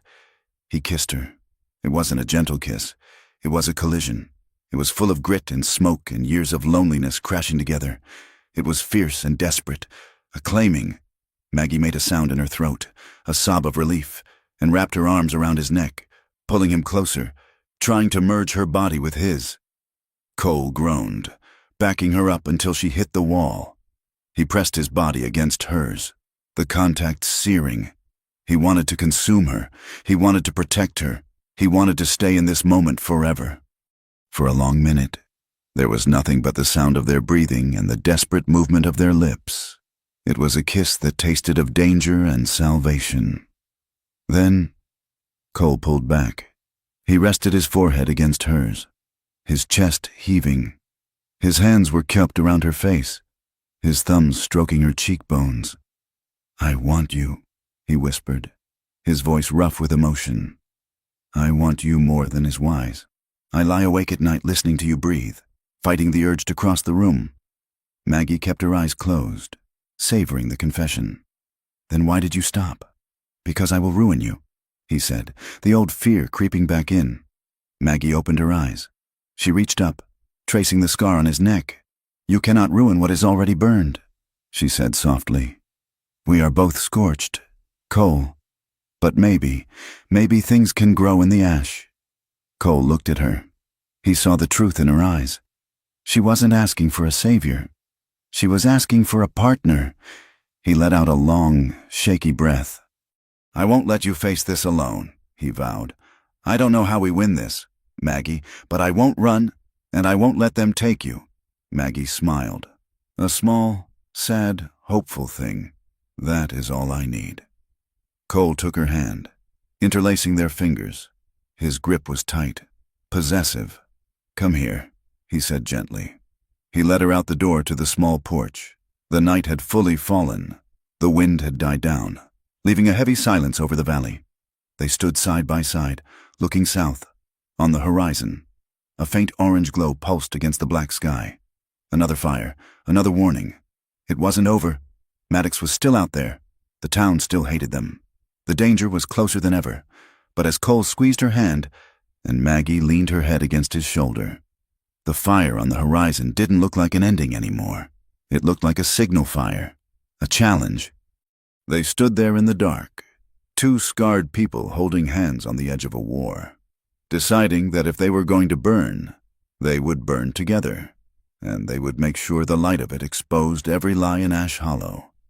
The weeks that followed brought no rain, only a sun that glared down like a feverish eye and a wind that scraped the nerves raw. The fires were no longer isolated tragedies. They were a plague. A hay barn would go up in a sheet of orange flame on a Tuesday. By Thursday, a smokehouse 3 miles away would be reduced to a skeleton of black timber. Fear changed the shape of Ash Hollow. It hardened faces and locked doors. The easy hospitality of the frontier, where a pot of coffee was always on the stove for a traveler, evaporated. In its place grew a thorny thicket of suspicion. Every stranger was a potential arsonist. Every drifting shadow was a threat. And at the center of this storm of paranoia sat the cabin beneath the limestone bluff. And the two people trying to hold back the dark. Cole Harper and Maggie Lane rode into the teeth of this hostility day after day. They had stopped hiding. They rode side by side, Cole's shotgun resting conspicuously across his saddle horn. Maggie sitting tall on the mare, her chin lifted against the whispers. The whispers were getting louder. She is the one, Men muttered as they passed the livery stable. "The fire follows her." It always has. One afternoon, as Cole tied Ghost to the hitching rail outside the dry goods store, a ranch hand spat a stream of tobacco juice that landed inches from Cole's boot. Cole paused. He didn't look down. He looked straight at the man, his eyes dark and empty of fear. The ranch hand held the gaze for a heartbeat, then looked away, shuffling off toward the saloon. "They are terrified," Maggie said quietly, standing beside him. "Terrified men are dangerous," Cole replied, his voice low. "They stop thinking and start biting. They weren't just coming to town for supplies anymore. They were hunting for the truth." Over the past week, they had visited 4 different homesteads, families who lived on the ragged edges of Jed Maddox's sprawling empire. The stories were always the same, like verses in a hymnal of greed. First came the offer to buy the land, usually for pennies on the dollar, delivered by Maddox's foreman with a smile that didn't reach his eyes. Then came the refusal. Then came the accidents, cut fences, poisoned water troughs, spooked cattle, and finally, the fire. It was a pattern so clear it could be drawn on a map. Yet the town refused to see it. They preferred the story of the cursed girl to the story of the greedy cattleman. It was easier to blame a woman than to challenge a king. Late that afternoon, Maggie found herself walking behind the livery stable while Cole negotiated for grain inside. She needed a moment of silence, away from the hostile stares of Main Street. The alley was shadowed and smelled of wet straw and manure. An old man was sitting on an overturned crate, mending a bridle. He was thin as a rail, his knuckles swollen with arthritis, his white hair standing up in tufts. Maggie stopped. She knew him, or she had known him, a lifetime ago. "Eli?" she whispered. The old man looked up, squinting through cloudy eyes. He froze. The bridle slipped from his hands and fell into the dust. "Miss Margaret?" he croaked. It was the first time anyone in town had used her name without spitting it. "Hello?" "Eli," Maggie said, stepping closer. "I didn't know you were still working the stables." The old man struggled to his feet, taking off his battered hat. He looked at her with an expression that broke Maggie's heart. It was pure, unadulterated terror. "You shouldn't be here." "Miss," he whispered, looking frantically toward the street. "Maddox, he has eyes everywhere." "I know," Maggie said, gentle. "I am not afraid of him." "Eli." "You should be," Eli said, his voice trembling. "You really should be." He took a step closer, lowering his voice until it was barely audible over the wind. "I saw you," he said, "the other day, by the old bakery lot. I saw you crying." Maggie nodded. "It is hard to look at." Eli swallowed hard, his Adam's apple bobbing in his scrawny neck. He looked like a man trying to hold back a flood. "I have not slept right in 4 years." He confessed, the words rushing out, "Not a single night." "Why?" "Eli, because I was there," he whispered. "That night, I was sleeping in the loft of the stable next door. The heat, it woke me up." Maggie went still. "You saw the fire start?" "I saw men," Eli said, tears pooling in his rheumy eyes. "2 of them. They were in the alley behind your father's storeroom. They were carrying metal canisters." Maggie stopped breathing. "Canisters?" "It smelled like lamp oil," Eli said, "strong enough to make you gag." They poured it on the back wall. Then one of them struck a match. Maggie felt the ground sway beneath her boots. It wasn't an accident. It wasn't a lantern she had carelessly knocked over. It was murder. "Who were they?" "Eli?" she demanded, gripping his arm. "Who were the men? I didn't see their faces." Eli sobbed. "They had bandanas up, but I saw the horses they rode away on.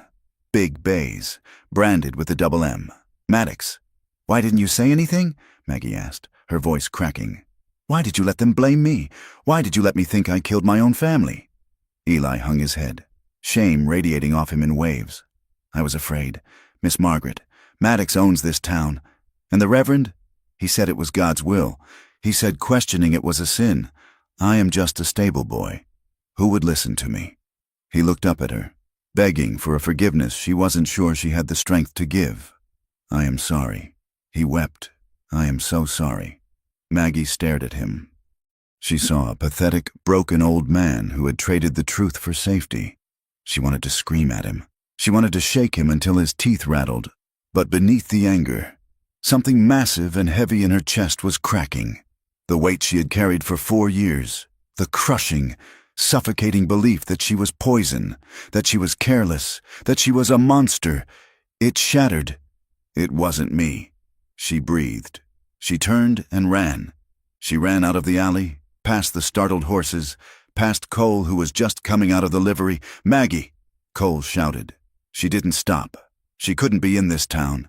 She couldn't be near these people who had lied to her and destroyed her. She mounted Bess in a scramble of skirts and kicked the mare into a gallop, riding hard for the open prairie. Cole found her 2 miles out of town, in a small grove of cottonwoods near the dry creek bed. The trees offered a sliver of shade in the vast, exposed landscape. She was on the ground, kneeling in the dirt, her forehead pressed against the rough bark of a tree. She was sobbing, great, heaving sounds that seemed to be tearing her apart from the inside. Cole dismounted and ran to her. He thought she was hurt. He thought someone had attacked her. "Maggie!" He dropped to his knees, grabbing her shoulders. "What happened? Talk to me." She turned into him, burying her face in his coat.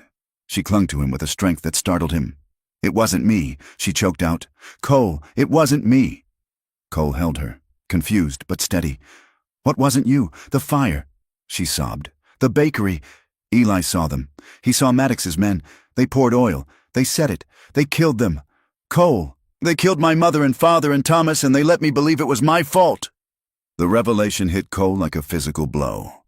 He looked over her head at the gray horizon, his eyes hardening into flint. He had suspected it, but hearing it confirmed was different. It meant that the cruelty Maggie had endured wasn't just mob mentality. It was a calculated orchestration. He wrapped his arms tighter around her, pulling her completely into his lap. He rocked her, stroking her hair as she wept out 4 years of accumulated poison. "Shh," he whispered, his voice rough with emotion. I know.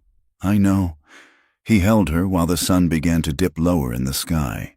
He held her until the sobbing turned to hiccups, and the hiccups turned to a heavy, exhausted silence.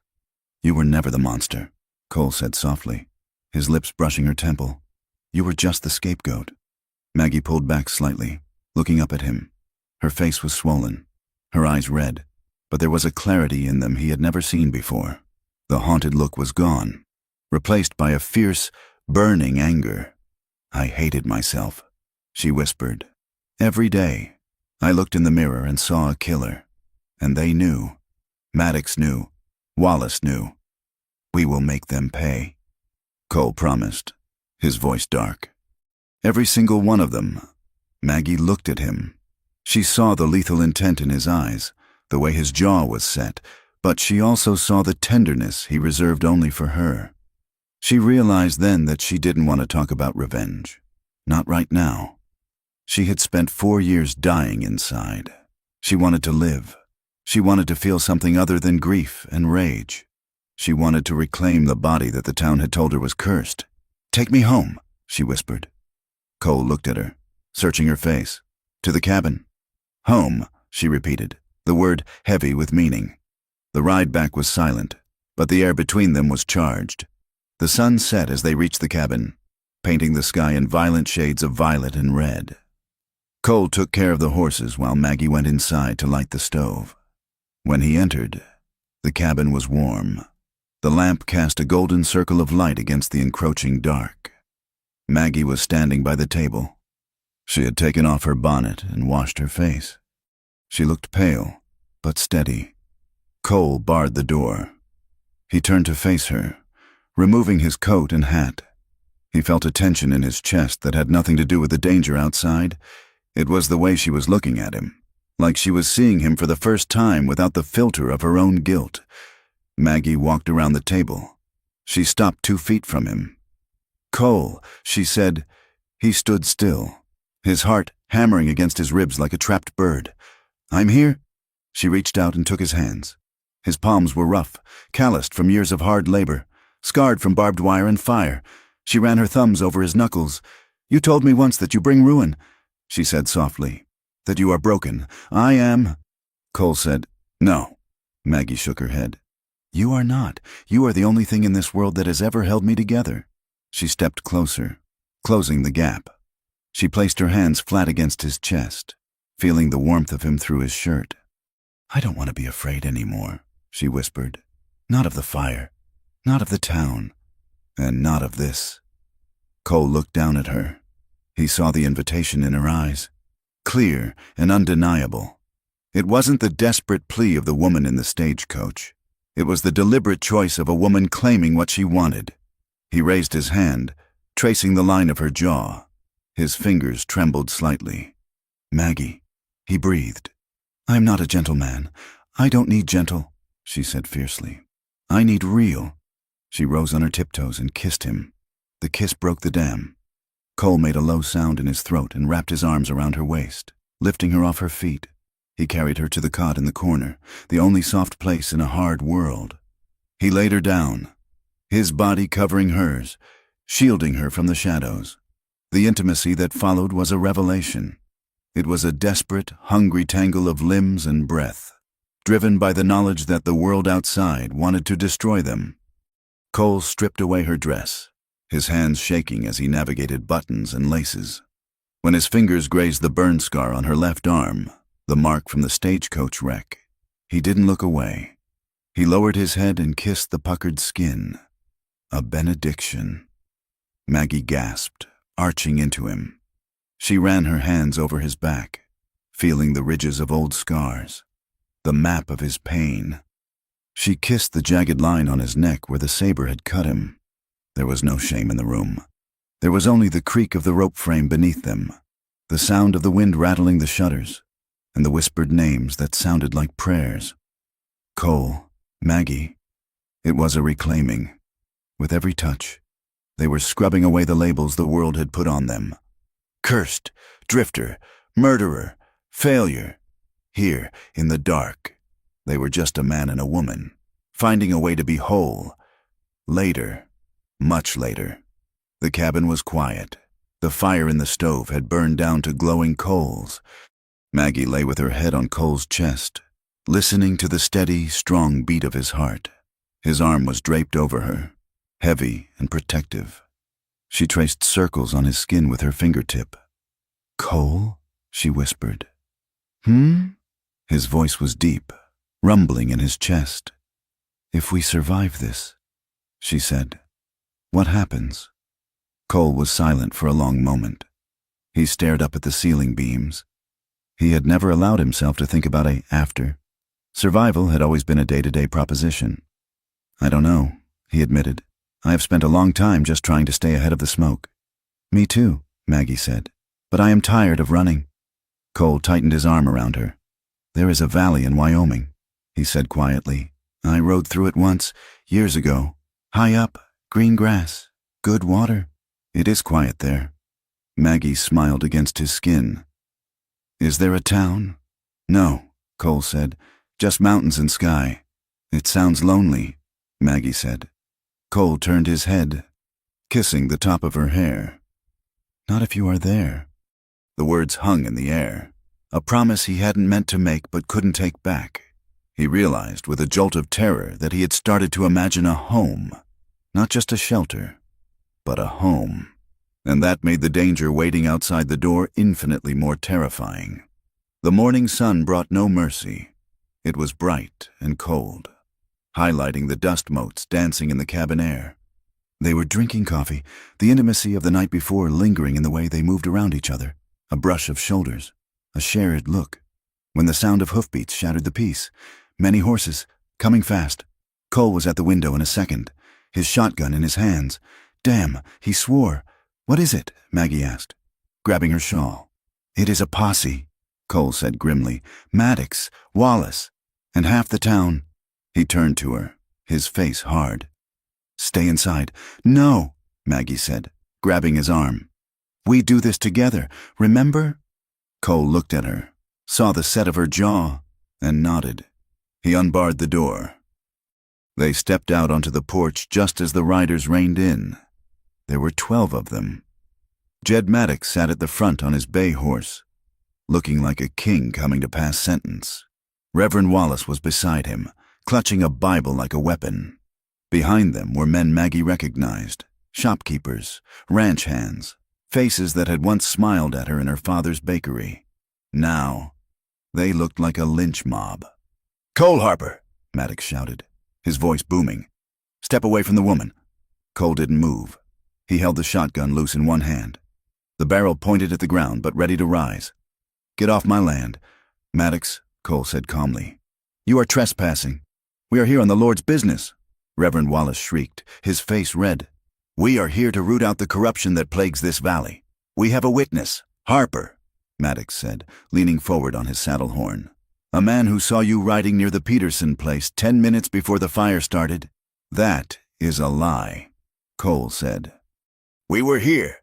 Lies flow easily from the tongues of the wicked," Wallace shouted. He pointed a shaking finger at Maggie. "And you, the Jezebel who brings the flame. We know what goes on in this cabin. We know the sin you wallow in." The crowd murmured, an ugly, angry sound. "You are living in filth," Wallace continued, his eyes bulging. "An unmarried woman laying with a drifter. It is an abomination. It is your immorality that calls the fire down upon us." Maggie felt the blood drain from her face. She felt exposed, dirty. The beautiful, sacred thing she and Cole had shared the night before was being twisted into something ugly by this fanatic. Cole stepped forward, the shotgun rising slightly. "You speak about her again, Wallace, and you will meet your maker sooner than you planned," Cole said, his voice ice cold. Maddox drew his pistol. "Don't be a fool. Harper, there are 12 of us. You cannot kill us all. We are taking you both in. For arson. And for public indecency." "I am not going anywhere with you," Cole said. "And neither is she." The tension stretched tight as a bowstring. Fingers hovered over triggers. The horses danced nervously. Violence was a heartbeat away. "Wait!" The voice came from the back of the group. A buckboard wagon had pulled up behind the posse. "Mrs." Talbot stood up in the wagon bed, clutching her shawl. "Mrs. Talbot." Maddox frowned, turning in his saddle. "Go home, woman. This is men's work. I will not—" "Mrs." Talbot said, her voice shaking but loud. "I have something to say." She looked at Cole, then at Maggie. She looked at the shotgun. Then she looked at Maddox. "Mr. Harper did not set the fire at the Peterson place." She said, "How do you know that?" Maddox demanded. "Because I saw who did." She lied. Or maybe it wasn't a lie. Her eyes were defiant. "I was up late with a sick calf. I saw 2 riders skirting the ridge near Peterson's barn. They were heading south, away from Harper's land. They were strangers." Maddox's eyes narrowed. "You are mistaken, Mrs. Talbot. I know what I saw. Jed Maddox," she snapped. "And I saw Mr. Harper chopping wood in his yard at that exact time. I can see his cabin from my porch. He was nowhere near that fire." A murmur went through the posse. Mrs. Talbot was a pillar of the community. Her word held weight that Cole's did not. The witness must have been confused. A man in the back muttered. Maddox looked furious. He glared at Mrs. Talbot, a silent promise of retribution in his eyes. Then he turned back to Cole. "This changes nothing," he spat. "The fires are still burning, and you two are still the cause." He holstered his gun, but kept his hand on the grip. "We will be watching you, Harper, day and night. One wrong move, one spark, and we will hang you from the nearest cottonwood. And her beside you." Maddox wheeled his horse around. "Let's go," he shouted to the men. Wallace lingered for a moment, his eyes burning with hatred. "God is watching," he hissed at Maggie. Then he turned and followed the posse. "Mrs." Talbot stayed for a moment. She looked at Maggie. There was no warmth in her gaze, but there was a begrudging respect, or perhaps just a shared dislike of Maddox. She nodded once, sat down, and slapped the reins, turning her wagon around. Cole watched them go until the dust settled. Then he lowered the shotgun and turned to Maggie. His face was pale, his eyes wild. "That was too close," he said. "We are safe for now," Maggie said. letting out a breath she felt she had been holding for an hour.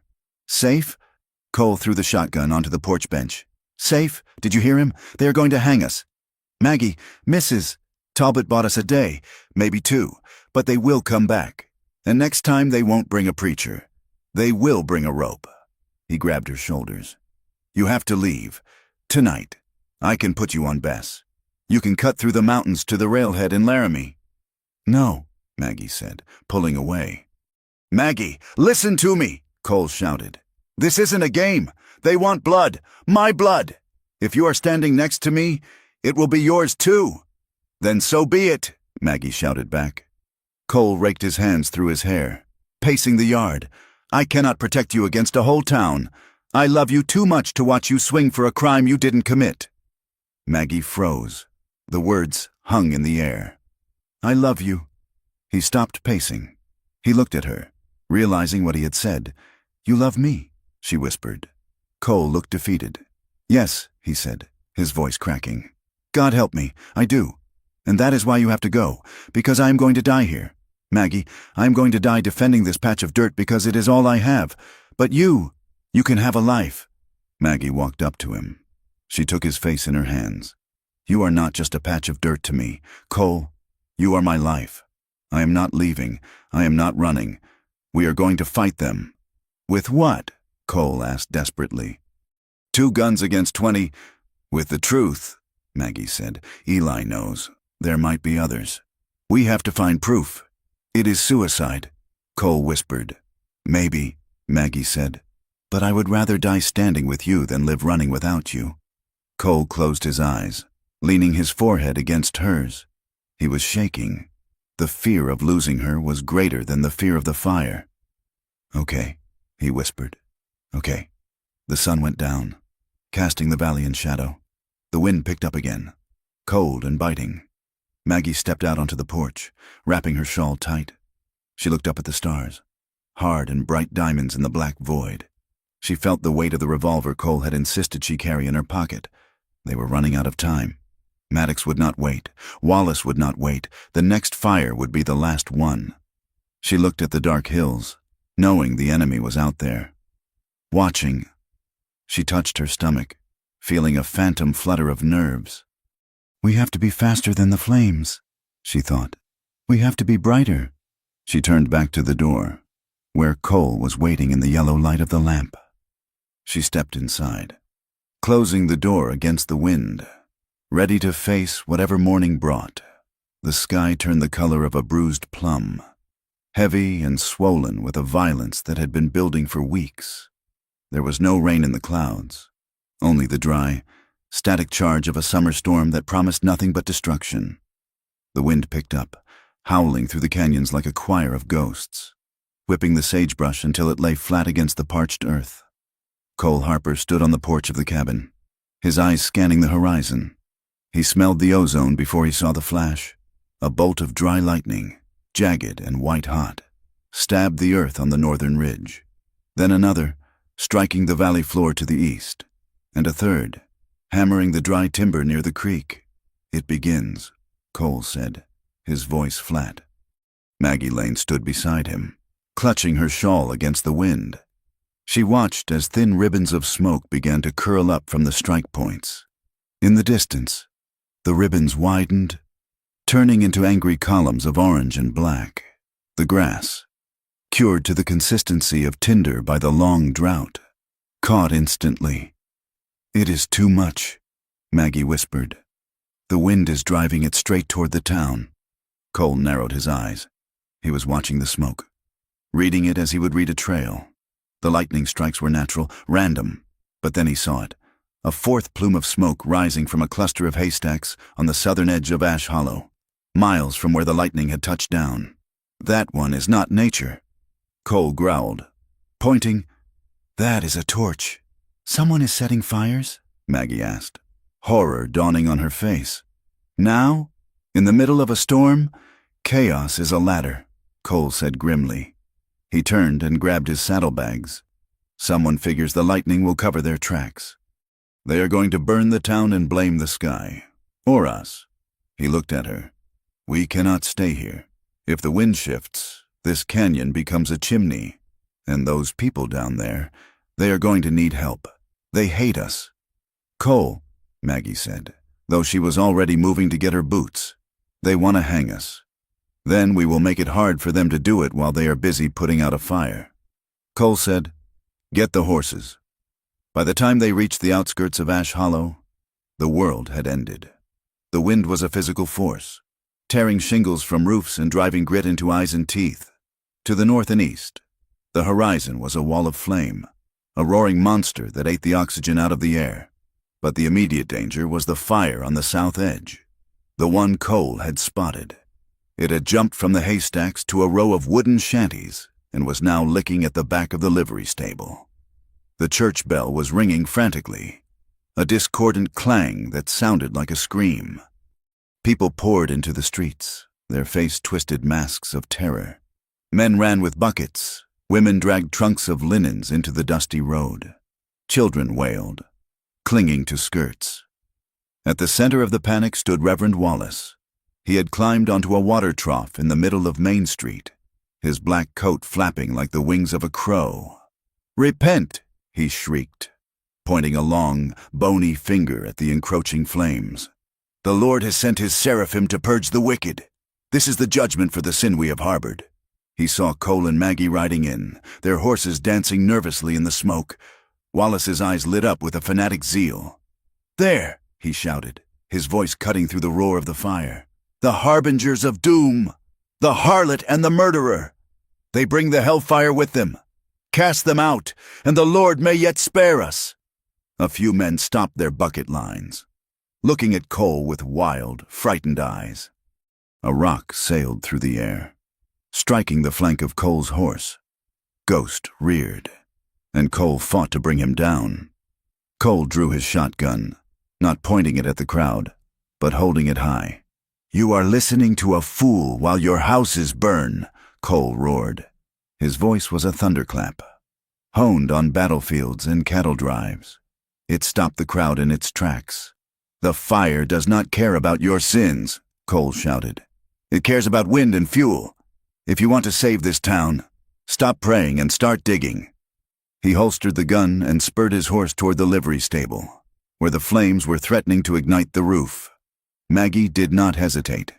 She rode straight to a group of paralyzed women near the mercantile. "Get wet blankets," she ordered, her voice cracking with smoke but ringing with authority. "Soak them in the horse trough. We need to cover the roofs of the store and the hotel. Move." Stunned by her command, the women moved. The paralysis broke. For the next 2 hours, there was no politics in Ash Hollow. There was only the war against the fire. Cole worked like a man possessed. He organized a bucket brigade from the town well, shouting rhythmically to keep the water moving.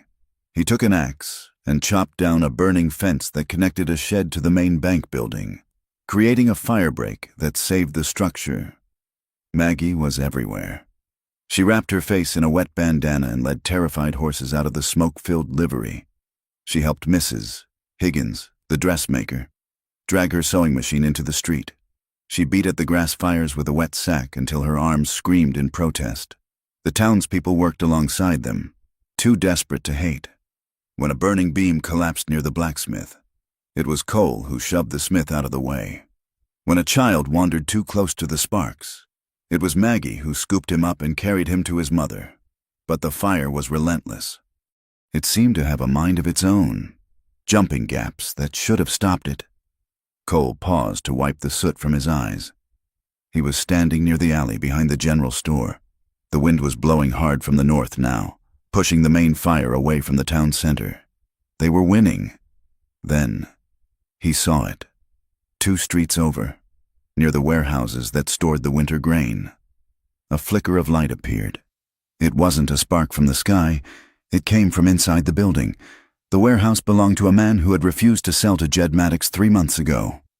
Cole watched as a side door kicked open. A man slipped out, coughing, clutching an empty kerosene can. He wore a yellow bandana over his face, but Cole recognized the hat. It was a distinctive, wide-brimmed Stetson with a silver band. It belonged to a man named Silas Heavy, one of Maddox's top enforcers. Cole didn't think. He didn't weigh the odds. He dropped his axe and ran. He sprinted across the vacant lot, leaping over a pile of lumber. The arsonist saw him coming and fumbled for his gun, but he was too slow. Cole hit him at a dead run. They went down in a tangle of limbs, rolling in the dirt and ash. The kerosene can clattered away. Silas was big, but Cole was fighting with the fury of a man who had been pushed to the edge of the world. He slammed a fist into Silas's jaw, knocking the gun from his hand.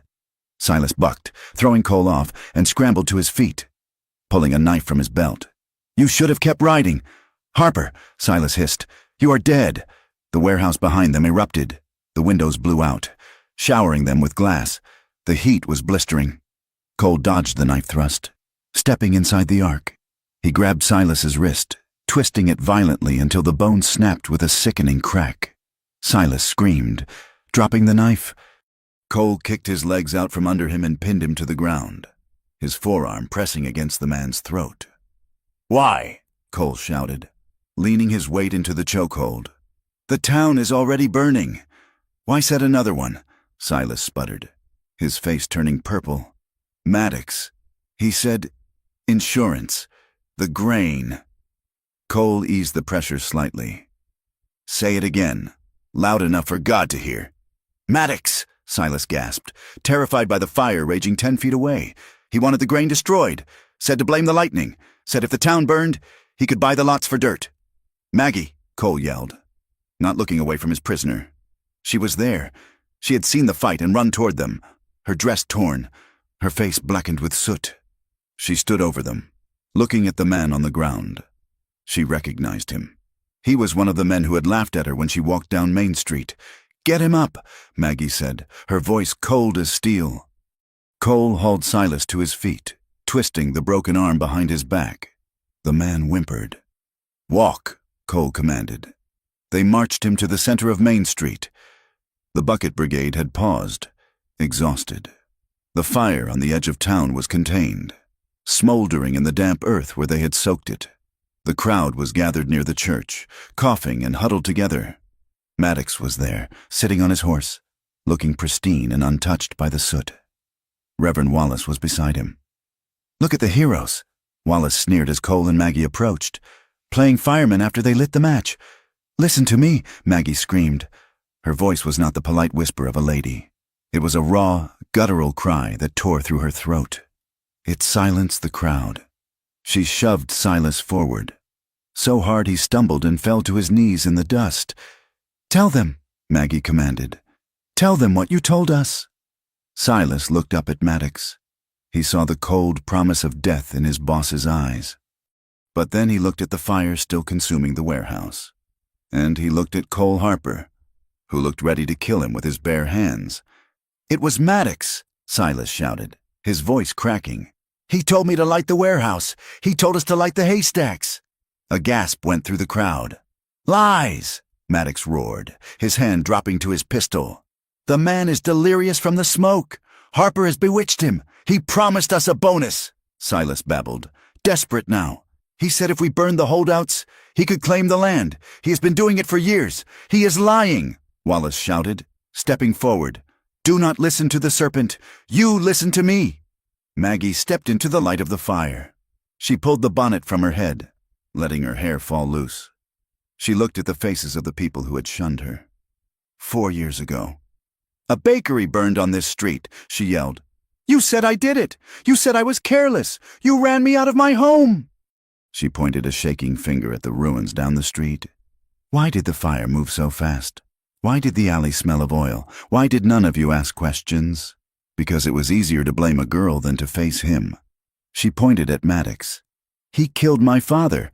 She took a step toward the crowd. "He killed my mother. He killed the man I was going to marry, and you let him do it because you were afraid."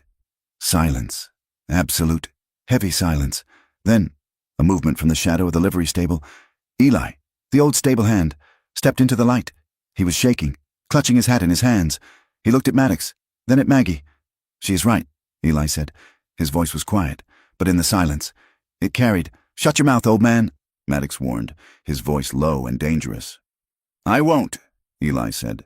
"I am done being quiet. He turned to the crowd. "I saw them.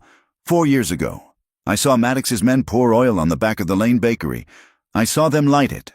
He looked at Reverend Wallace. "And I told you, Reverend, 2 days later in confession, I told you what I saw, and you told me to be silent. You said it was God's will that the lanes were removed." The crowd turned to look at the preacher. Wallace turned pale, his mouth opening and closing like a landed fish.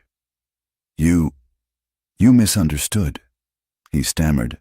"I sought to keep the peace. You sought to keep your pockets full of Maddox's donations." A shopkeeper shouted from the back. The mood shifted instantly. The fear that had held the town in check evaporated, replaced by a white-hot fury. The people looked at the burning warehouse, then at the burning homes, and finally at the man on the horse who had orchestrated it all. "Get him!" someone yelled. Maddox pulled his gun. He fired a shot into the air. "Back!" he screamed. "I will kill the first man who steps forward." His horse reared. He looked around, realizing he had lost. The fire he had used as a weapon had finally turned to burn him. He wheeled his horse around and galloped toward the bank building, his office. "He is going for the deeds," Cole shouted. "If he destroys the records, we cannot prove the land grabs." Cole ran for his horse, but Ghost was too far away. He started running on foot. Maggie was right beside him. They chased Maddox down the street. Maddox reached the bank, jumped from his horse, and ran inside. "He is going to burn it." Cole panted as they reached the steps. He would rather burn the whole town than go to jail. They burst through the doors. The bank was empty, the clerks having fled hours ago. Smoke was already billowing from the back office. Maddox had wasted no time. Cole kicked the office door open. Maddox was standing over a metal safe, stuffing ledgers and papers into a trash can he had set ablaze. The curtains caught fire. The flames licked up the dry wallpaper. "It is over." "Maddox!" Cole shouted, raising his shotgun. Maddox turned, his face twisted in a snarl. He threw a heavy ledger at Cole and dove for the window. Cole deflected the book and lunged. He didn't shoot. He needed the man alive to hang. He tackled Maddox into the desk. The impact knocked the burning trash can over, spilling flaming papers across the oiled wooden floor. The room went up like a matchbox. Maggie scrambled on the floor, ignoring the heat, grabbing the papers that hadn't burned yet. She saw a thick folder tied with string. Lane property. She grabbed it. She grabbed another. Peterson claim. The fire roared, consuming the oxygen. The ceiling beams, weakened by the heat, groaned ominously. Cole and Maddox were wrestling in the corner. Maddox was strong, desperate. He clawed at Cole's eyes. Cole slammed his head against the floorboards, stunning him. "Leave him!" Maggie screamed. "The roof!" Cole looked up. A massive oak beam directly above them was cracking, glowing red. He grabbed Maddox by the collar and dragged him toward the door. Maddox was dead weight, half conscious. Cole threw Maddox into the hallway. Then he turned back for Maggie. She was clutching the papers, disoriented by the smoke. "Cole," she coughed. He grabbed her. "Go!" As he shoved her through the doorway, the ceiling gave way. The beam came down with the weight of judgment. It missed Maggie by inches, but it caught Cole. It slammed across his back and shoulder, pinning him to the burning floor. "Cole!" Maggie screamed. Reaching back, the pain was blinding. Cole felt ribs crack. He felt the fire searing his coat. He couldn't breathe. "Run!" He rasped. "No!"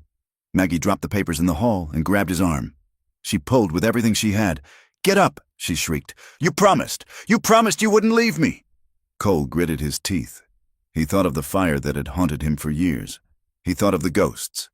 And then he looked at Maggie's face, illuminated by the flames, terrified and fierce. Not this time, he thought. He. "I am not losing this one." With a roar of agony, he pushed himself up. He leveraged his good shoulder against the burning timber. His muscles screamed. He heaved the beam up just enough to slide his leg free. He collapsed into Maggie's arms. She dragged him. He stumbled, half crawling, his legs refusing to work. They fell out of the bank's front door and tumbled down the steps into the dirt of the street just as the roof of the office collapsed inward with a sound like thunder. Cole lay face down in the dirt, unmoving. "Cole!" Maggie crawled to him. She turned him over. His face was gray, covered in ash and blood. His breath was coming in shallow, gurgling gasps. A trickle of bright red blood ran from the corner of his mouth. "No, no, no," Maggie whispered. She cradled his head in her lap. The crowd gathered around them in a wide circle. Maddox had been grabbed by the townspeople as he crawled out the side door. He was being held down by 4 men. Wallace was nowhere to be seen, having fled into the night, but Maggie saw none of it. She saw only Cole. She pressed her hands to his chest, as if she could force her own heart to beat for him. "Stay with me," she begged, her voice raw. "You don't get to do this. You don't get to save me and then die. Do you hear me? Cole Harper?" She looked up at the crowd. Her eyes were wild. "Help him!" she screamed. "Someone help him! Doctor! Miller!" An older man with whiskey on his breath but steady hands pushed through the crowd. He knelt beside Cole, putting his ear to his chest. "He is hurt bad," Miller said grimly. "Something crushed him inside. We need to get him to the clinic. Now!" 4 men stepped forward, the same men who had looked at Cole with suspicion yesterday. They lifted him gently, carrying him on a detached door like a fallen king. Maggie walked beside them, holding Cole's limp hand. She didn't let go. Not when they navigated the debris. Not when they entered the makeshift clinic in the back of the barber shop. She laid the stack of singed papers on the doctor's table.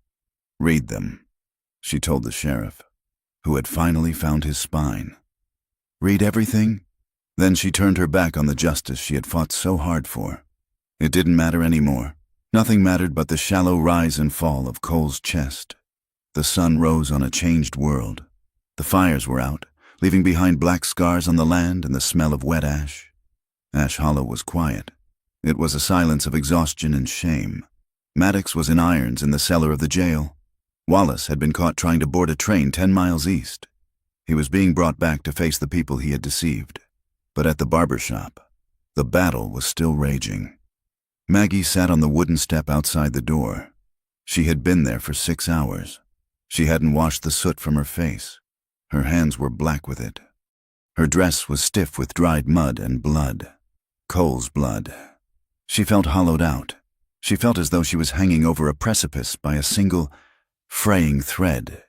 Inside. Doctor. Miller had been working. There had been sounds, groans of pain that made Maggie squeeze her eyes shut, the clinking of instruments, the murmur of voices. Now, it was silent. Maggie pressed her palm against the rough wood of the door. "If he dies," she thought, the words echoing in her mind like a curse, "then the fire wins. If he dies, then all of this, the fighting, the pain, the surviving, it was all for nothing. It means that the world is just a place where things burn and nothing grows." She closed her eyes. "You chose to stand in front of the fire," she whispered to the wood. "You stood in front of it for me. Do not let it take you. Cole, please." The latch clicked. Maggie scrambled to her feet, her heart stopping. "Doctor." Miller opened the door. He looked exhausted. His white shirt was stained crimson. He wiped his glasses with a rag, his hands shaking slightly. He looked at Maggie. He saw the terror in her eyes, the absolute shattering fragility of her hope. "He is stubborn," the doctor said, his voice raspy.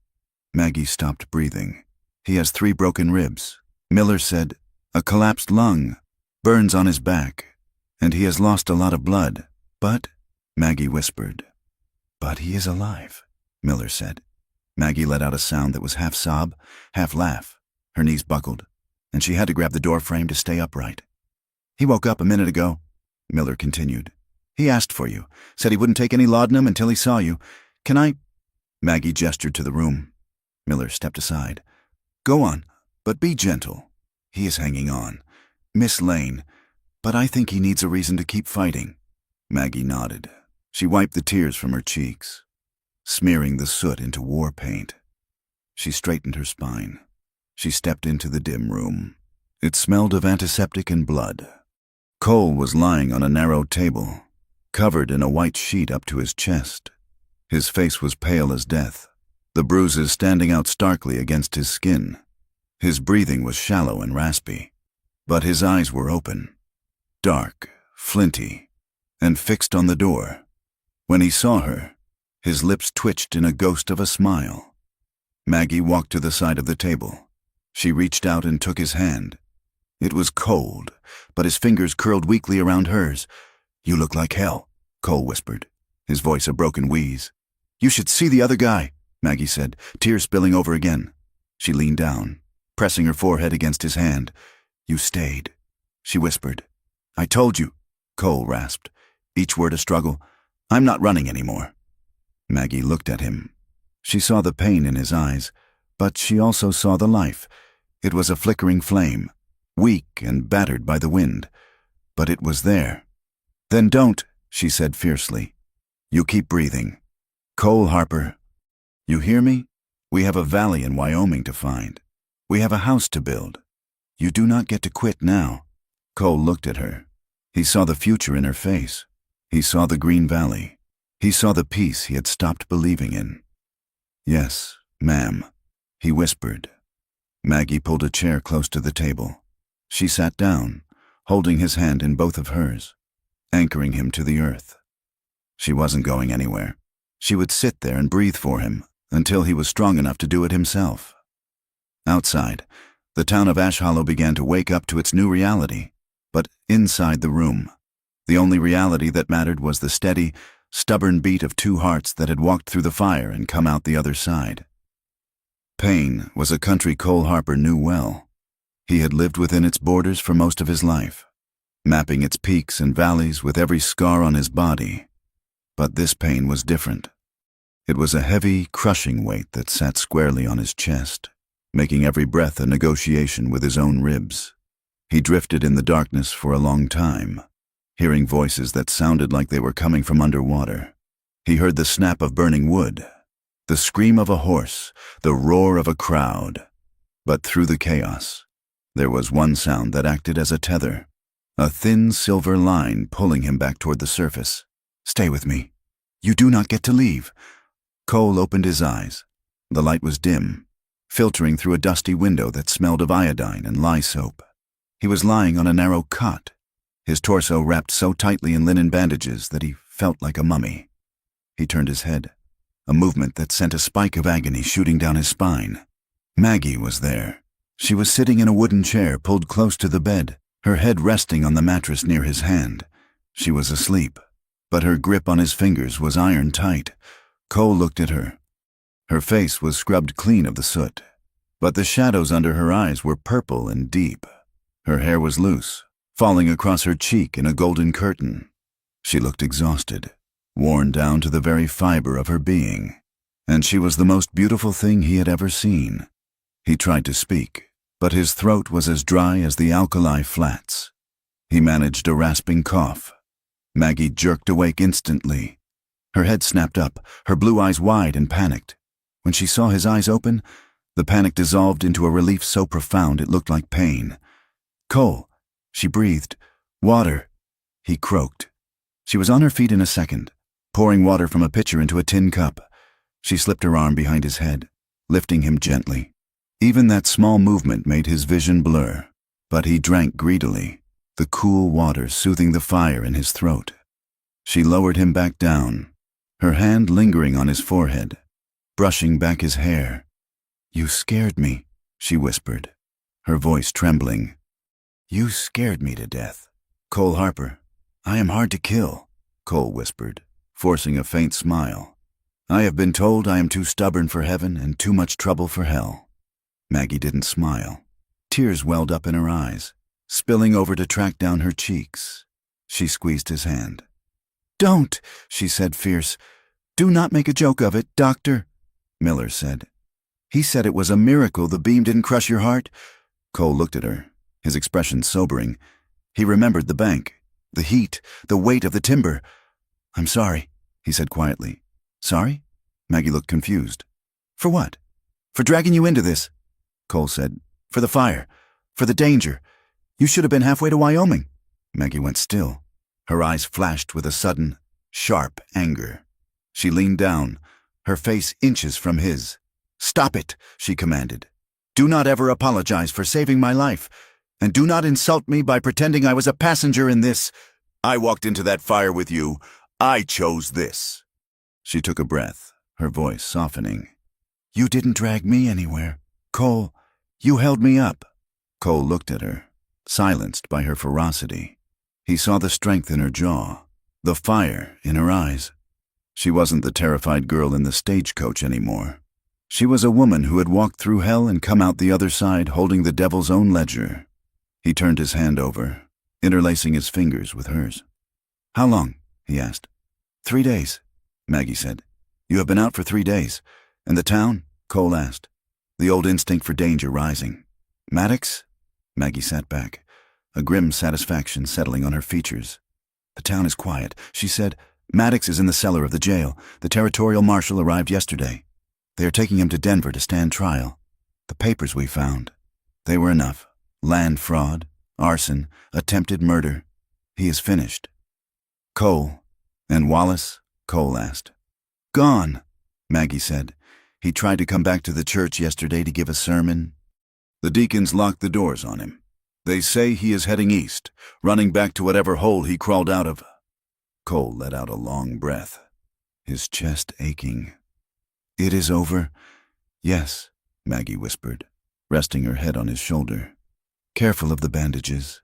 It is finally over." Recovery was a slow, frustrating business for a man used to breaking horses and building fences. For the next week, Cole was confined to the back room of the barber shop which served as the clinic. Doctor Miller was a stern warden, and Maggie was a relentless guard. But while Cole healed, the town of Ash Hollow began to change. The reckoning was quiet but thorough. With Maddox behind bars and Wallace exiled, the fear that had strangled the valley began to lift. People started talking to one another again, not in whispers, but in normal voices. They also started remembering. They remembered how quickly they had turned on Maggie 4 years ago. They remembered the stones they had thrown, the names they had called. They remembered how they had let a preacher tell them who to hate instead of using their own eyes. Shame is a powerful thing. It hung over the town like a low cloud. When Maggie walked from the clinic to the boarding house where she was staying, men stepped off the boardwalk to let her pass, removing their hats. They didn't meet her eyes. Women who had pulled their skirts away from her a week ago now nodded quickly, their face flushing red. It wasn't forgiveness, and it wasn't friendship. It was the awkward, painful realization that they had been wrong, and that the woman they had cursed was the one who had saved their town from burning. One afternoon, the town council came to the clinic. It was a group of 5 men, led by the banker, Mr. Thorne. They stood by Cole's bed, hats in hands, looking uncomfortable. "Mr. Harper, Mr. Thorne began, clearing his throat. "Miss Lane, the town. We want to make things right." Cole watched them from the pillow, his face impassive. "You can start by giving Miss Lane her name back." "We know," Thorne said hurriedly. "The charges, the old accusations, they have been formally struck from the record. Maddox's confession cleared everything. Miss Lane is innocent. We all know that now." Maggie stood by the window, her arms crossed. She said nothing. Thorne continued, sweating slightly. "Regarding the damages, the suffering you both endured, the town has seized Maddox's assets pending the trial. There is a great deal of land. The council has voted. We want to offer you the deed to the River Valley Tract. It is the best grazing land in the county. Green grass, good water. It is yours, free and clear, as compensation." Cole looked at Maggie. It was a king's ransom. That land would make them wealthy.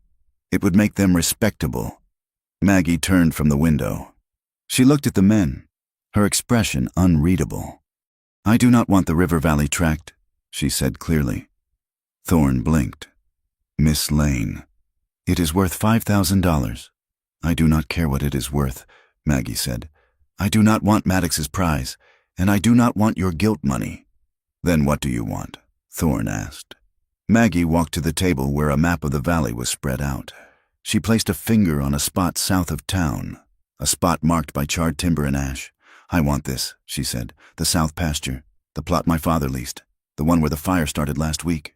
Thorne frowned. "But, Miss Lane, that land is ruined. It is scorched earth. The barn is gone. The grass is dead. It is worth nothing. It is worth everything to me," Maggie said, her voice hard. "That is where my story started. That is where you tried to end it. I want the deed to that land, and I want it recorded today." Cole watched her, a swell of pride rising in his chest that hurt more than his broken ribs. She didn't want the easy path. She wanted the battlefield. "Give her the land," Cole rasped.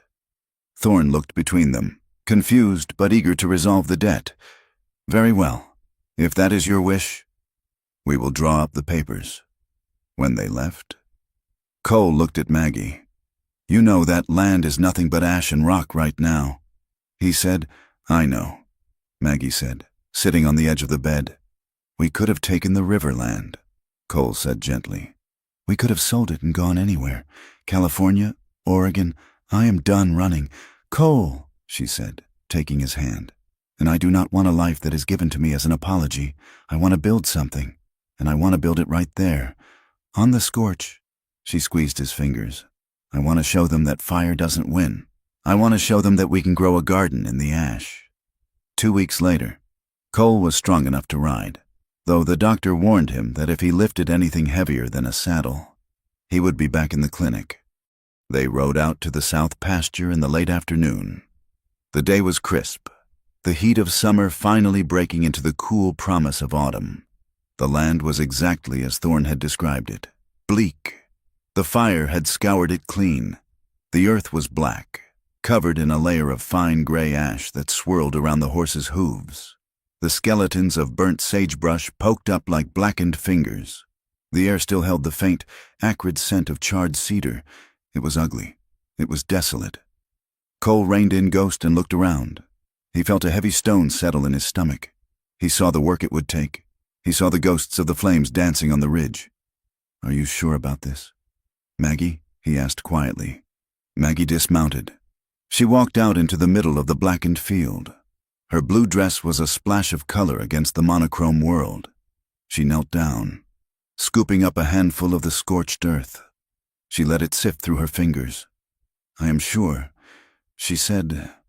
Cole climbed down stiffly, wincing as his boots hit the ground. He walked over to her. "People are still talking. You know," he said. "Let them talk," Maggie said, not looking up. "They say I am a fool for trusting a drifter," Cole said. "They say you are a fallen woman for living with me without a ring. They say this land is cursed and we will starve by winter." Maggie stood up, brushing the dirt from her hands. She turned to face him. The wind caught her hair, blowing it across her face. "Do you care?" she asked.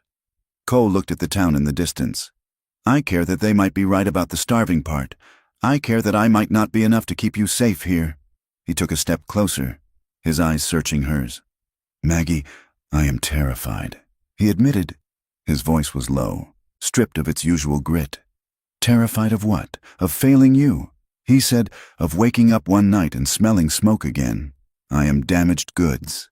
Maggie, I have more scars than skin. You deserve a man who is whole, a man who can give you a soft life." Maggie looked at him. She saw the fear behind his eyes, the deep-seated belief that he was unworthy of happiness. She stepped into his space, pressing her body against his. She reached up and took his face in her hands, forcing him to look at her. "Softness did not save me." "Cole," she said fiercely. "You did." She ran her thumbs over his cheekbones. "Being scared does not mean we are broken," she told him. "It means we know what the fire can do. It means we know what we stand to lose." Her voice thickened, becoming husky with emotion. "I do not want a man who is whole and ignorant. I want you. I want your scars. I want your history, because it matches mine."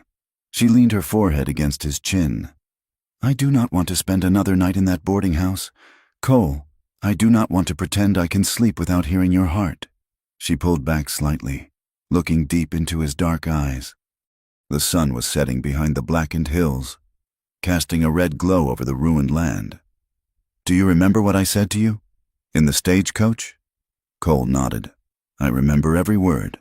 I was afraid of dying then," she whispered. "I wanted you to touch me because I thought it was the end."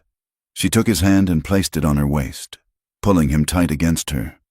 "Touch me before it is too late," she whispered. But the words were different now. They weren't a plea from the edge of death. They were an invitation to life. They were a challenge. "Touch me before we waste another second. Touch me before the sun goes down on another day where we are not together. Choose me, Cole," she said, "fully, right now, on this burnt ground." Cole looked at her, and the last wall around his heart crumbled into dust. He saw the future in her eyes. It wasn't easy. It wasn't safe. But it was theirs. He let out a shuddering breath and wrapped his arms around her, pulling her so close that he could feel the beat of her heart against his own broken ribs. "I choose you," he whispered into her hair. "I choose you every day until the fire takes me." He kissed her then, a slow, deep, burning kiss that tasted of hope and ash. His hands trembled slightly on her back, not from weakness, but from the overwhelming reverence of holding the one thing in the world he couldn't bear to lose. They stood there as the stars came out, two silhouettes against the vast, darkening sky, holding each other up on the land they would heal together. Later, they sat on a fallen log that had been stripped of its bark by the flames. The air was cold, but they shared the warmth of a single blanket Cole had brought from his saddlebag. "We should build the house on the rise," Maggie said, pointing to a small hillock. "It will have a view of the canyon. It will catch the wind there," Cole noted practically. "Then we will build it strong," she countered. "Stone foundation, thick beams." Cole nodded. "Stone is good. Hard to burn stone." He was quiet for a moment, tracing the line of her knuckles with his thumb. "We should get married," he said. It wasn't a question. It was a statement of fact. Maggie smiled, squeezing his hand. "I was wondering when you would ask." "I am not asking for a spectacle," Cole grumbled. "I do not want the town staring at us. I do not want a party." "Good," Maggie said, "because I do not want a white dress. It would just get dirty out here." "Just us," Cole said. "And maybe the preacher from the next county. Wallace isn't invited." Maggie laughed, a bright, clear sound that seemed to startle the silence of the valley. "Just us," she agreed. "And maybe Eli. He deserves to see something good happen." Cole kissed her temple. "Just us." The months that followed were not a fairy tale. They were a testament to the stubbornness of life. Winter came early and hard, burying the blackened valley in 3 feet of snow. They lived in a canvas tent for the first month while Cole built a small, rough shack to get them through the freeze. It was cold, cramped, and smelled of wet wool and wood smoke. But to Cole and Maggie, it was a palace. When the spring finally broke, the miracle happened. Cole was out early one morning, checking the fence line he had started to rebuild. He looked down at the ground. Pushing up through the black, scorched soil were tiny, vibrant spears of green. The grass was coming back. He ran back to the shack. "Maggie, you need to see this." They stood together in the mud, looking at the green shoots. "Life feeds on ash," Maggie said softly. "It is the best fertilizer." By summer, the house began to take shape. It wasn't grand, but it was solid. They hauled river stones for the foundation, working side by side until their hands were raw. Cole lifted beams that would have broken a lesser man, his back protesting but holding. Maggie mixed mortar, planted a garden of hardy vegetables, and laughed when the chickens she bought chased Cole across the yard. The town watched from a distance. At first, they expected failure. Then, they saw persistence. Slowly, hesitantly, the ice thawed, misses. Talbot stopped her wagon one day and left a basket of apple seedlings by the fence post without a word. The blacksmith rode out and helped Cole forge the hinges for the front door, accepting only a glass of lemonade as payment. Eli came every Sunday, sitting on a crate and telling stories while he helped Maggie weed the garden. They weren't embraced. Exactly. They were still the couple who lived on the edge, the ones who had walked through the fire, but they were respected, and they were happy. It was a hard-won, quiet happiness, forged in the knowledge that they had survived the worst the world could throw at them. 1 year later. Late autumn. The wind was blowing from the north, carrying the scent of dry leaves. The grass in the south pasture had grown tall and thick, a golden ocean waving in the breeze. Cole stood at the edge of the property, a torch in his hand. Maggie stood beside him. She wore a simple work dress, her hair tied back, her hand resting on the slight swell of her stomach. "Are you ready?" Cole asked. Maggie looked at the field. It was time. The brush needed to be cleared to protect the new barn they had built. A controlled burn. "I am ready," she said. Cole lowered the torch. He touched the flame to the dry grass. Instantly, the fire caught. It crackled and hissed, orange tongues licking upwards. For a split second, the old fear grabbed Maggie's throat. The smell of smoke, the heat, the memory of the screams. She felt Cole's hand tighten around hers. He wasn't looking at the fire. He was looking at her. "We control it," he said calmly. "It does not control us." Maggie took a deep breath. She let the fear wash over her and then drain away into the earth. She looked at the fire. It was moving in a slow, straight line, eating the dead brush, making way for the new growth that would come in the spring. It was just fire, a tool, a force of nature. It wasn't a monster. She leaned her head on Cole's shoulder. "It is beautiful," she whispered. Cole wrapped his arm around her, pulling her close. They watched the flames dance, two people standing on their own land, fearless and free. The fire burned, but it could not touch them. Their love was a steadier flame, burning hot and bright against the cold western wind, strong enough to outlast the smoke, strong enough to outlast the past, strong enough to last forever. Thank you for listening to this story. Touch me before it's too late. It has been a journey through the smoke and the flames with Cole and Maggie, and I hope you felt the heat of their struggle and the warmth of their redemption. I would love to know where you are listening from today. Are you on the open plains, in a busy city, or somewhere across the ocean? Please leave a comment below sharing your location and your thoughts on the story. If you enjoyed this tale of the American West, please consider subscribing to From Wild West. I have many more stories of cowboys, outlaws, and the powerful love that tamed the frontier waiting for you. Until next time, keep your fire burning bright.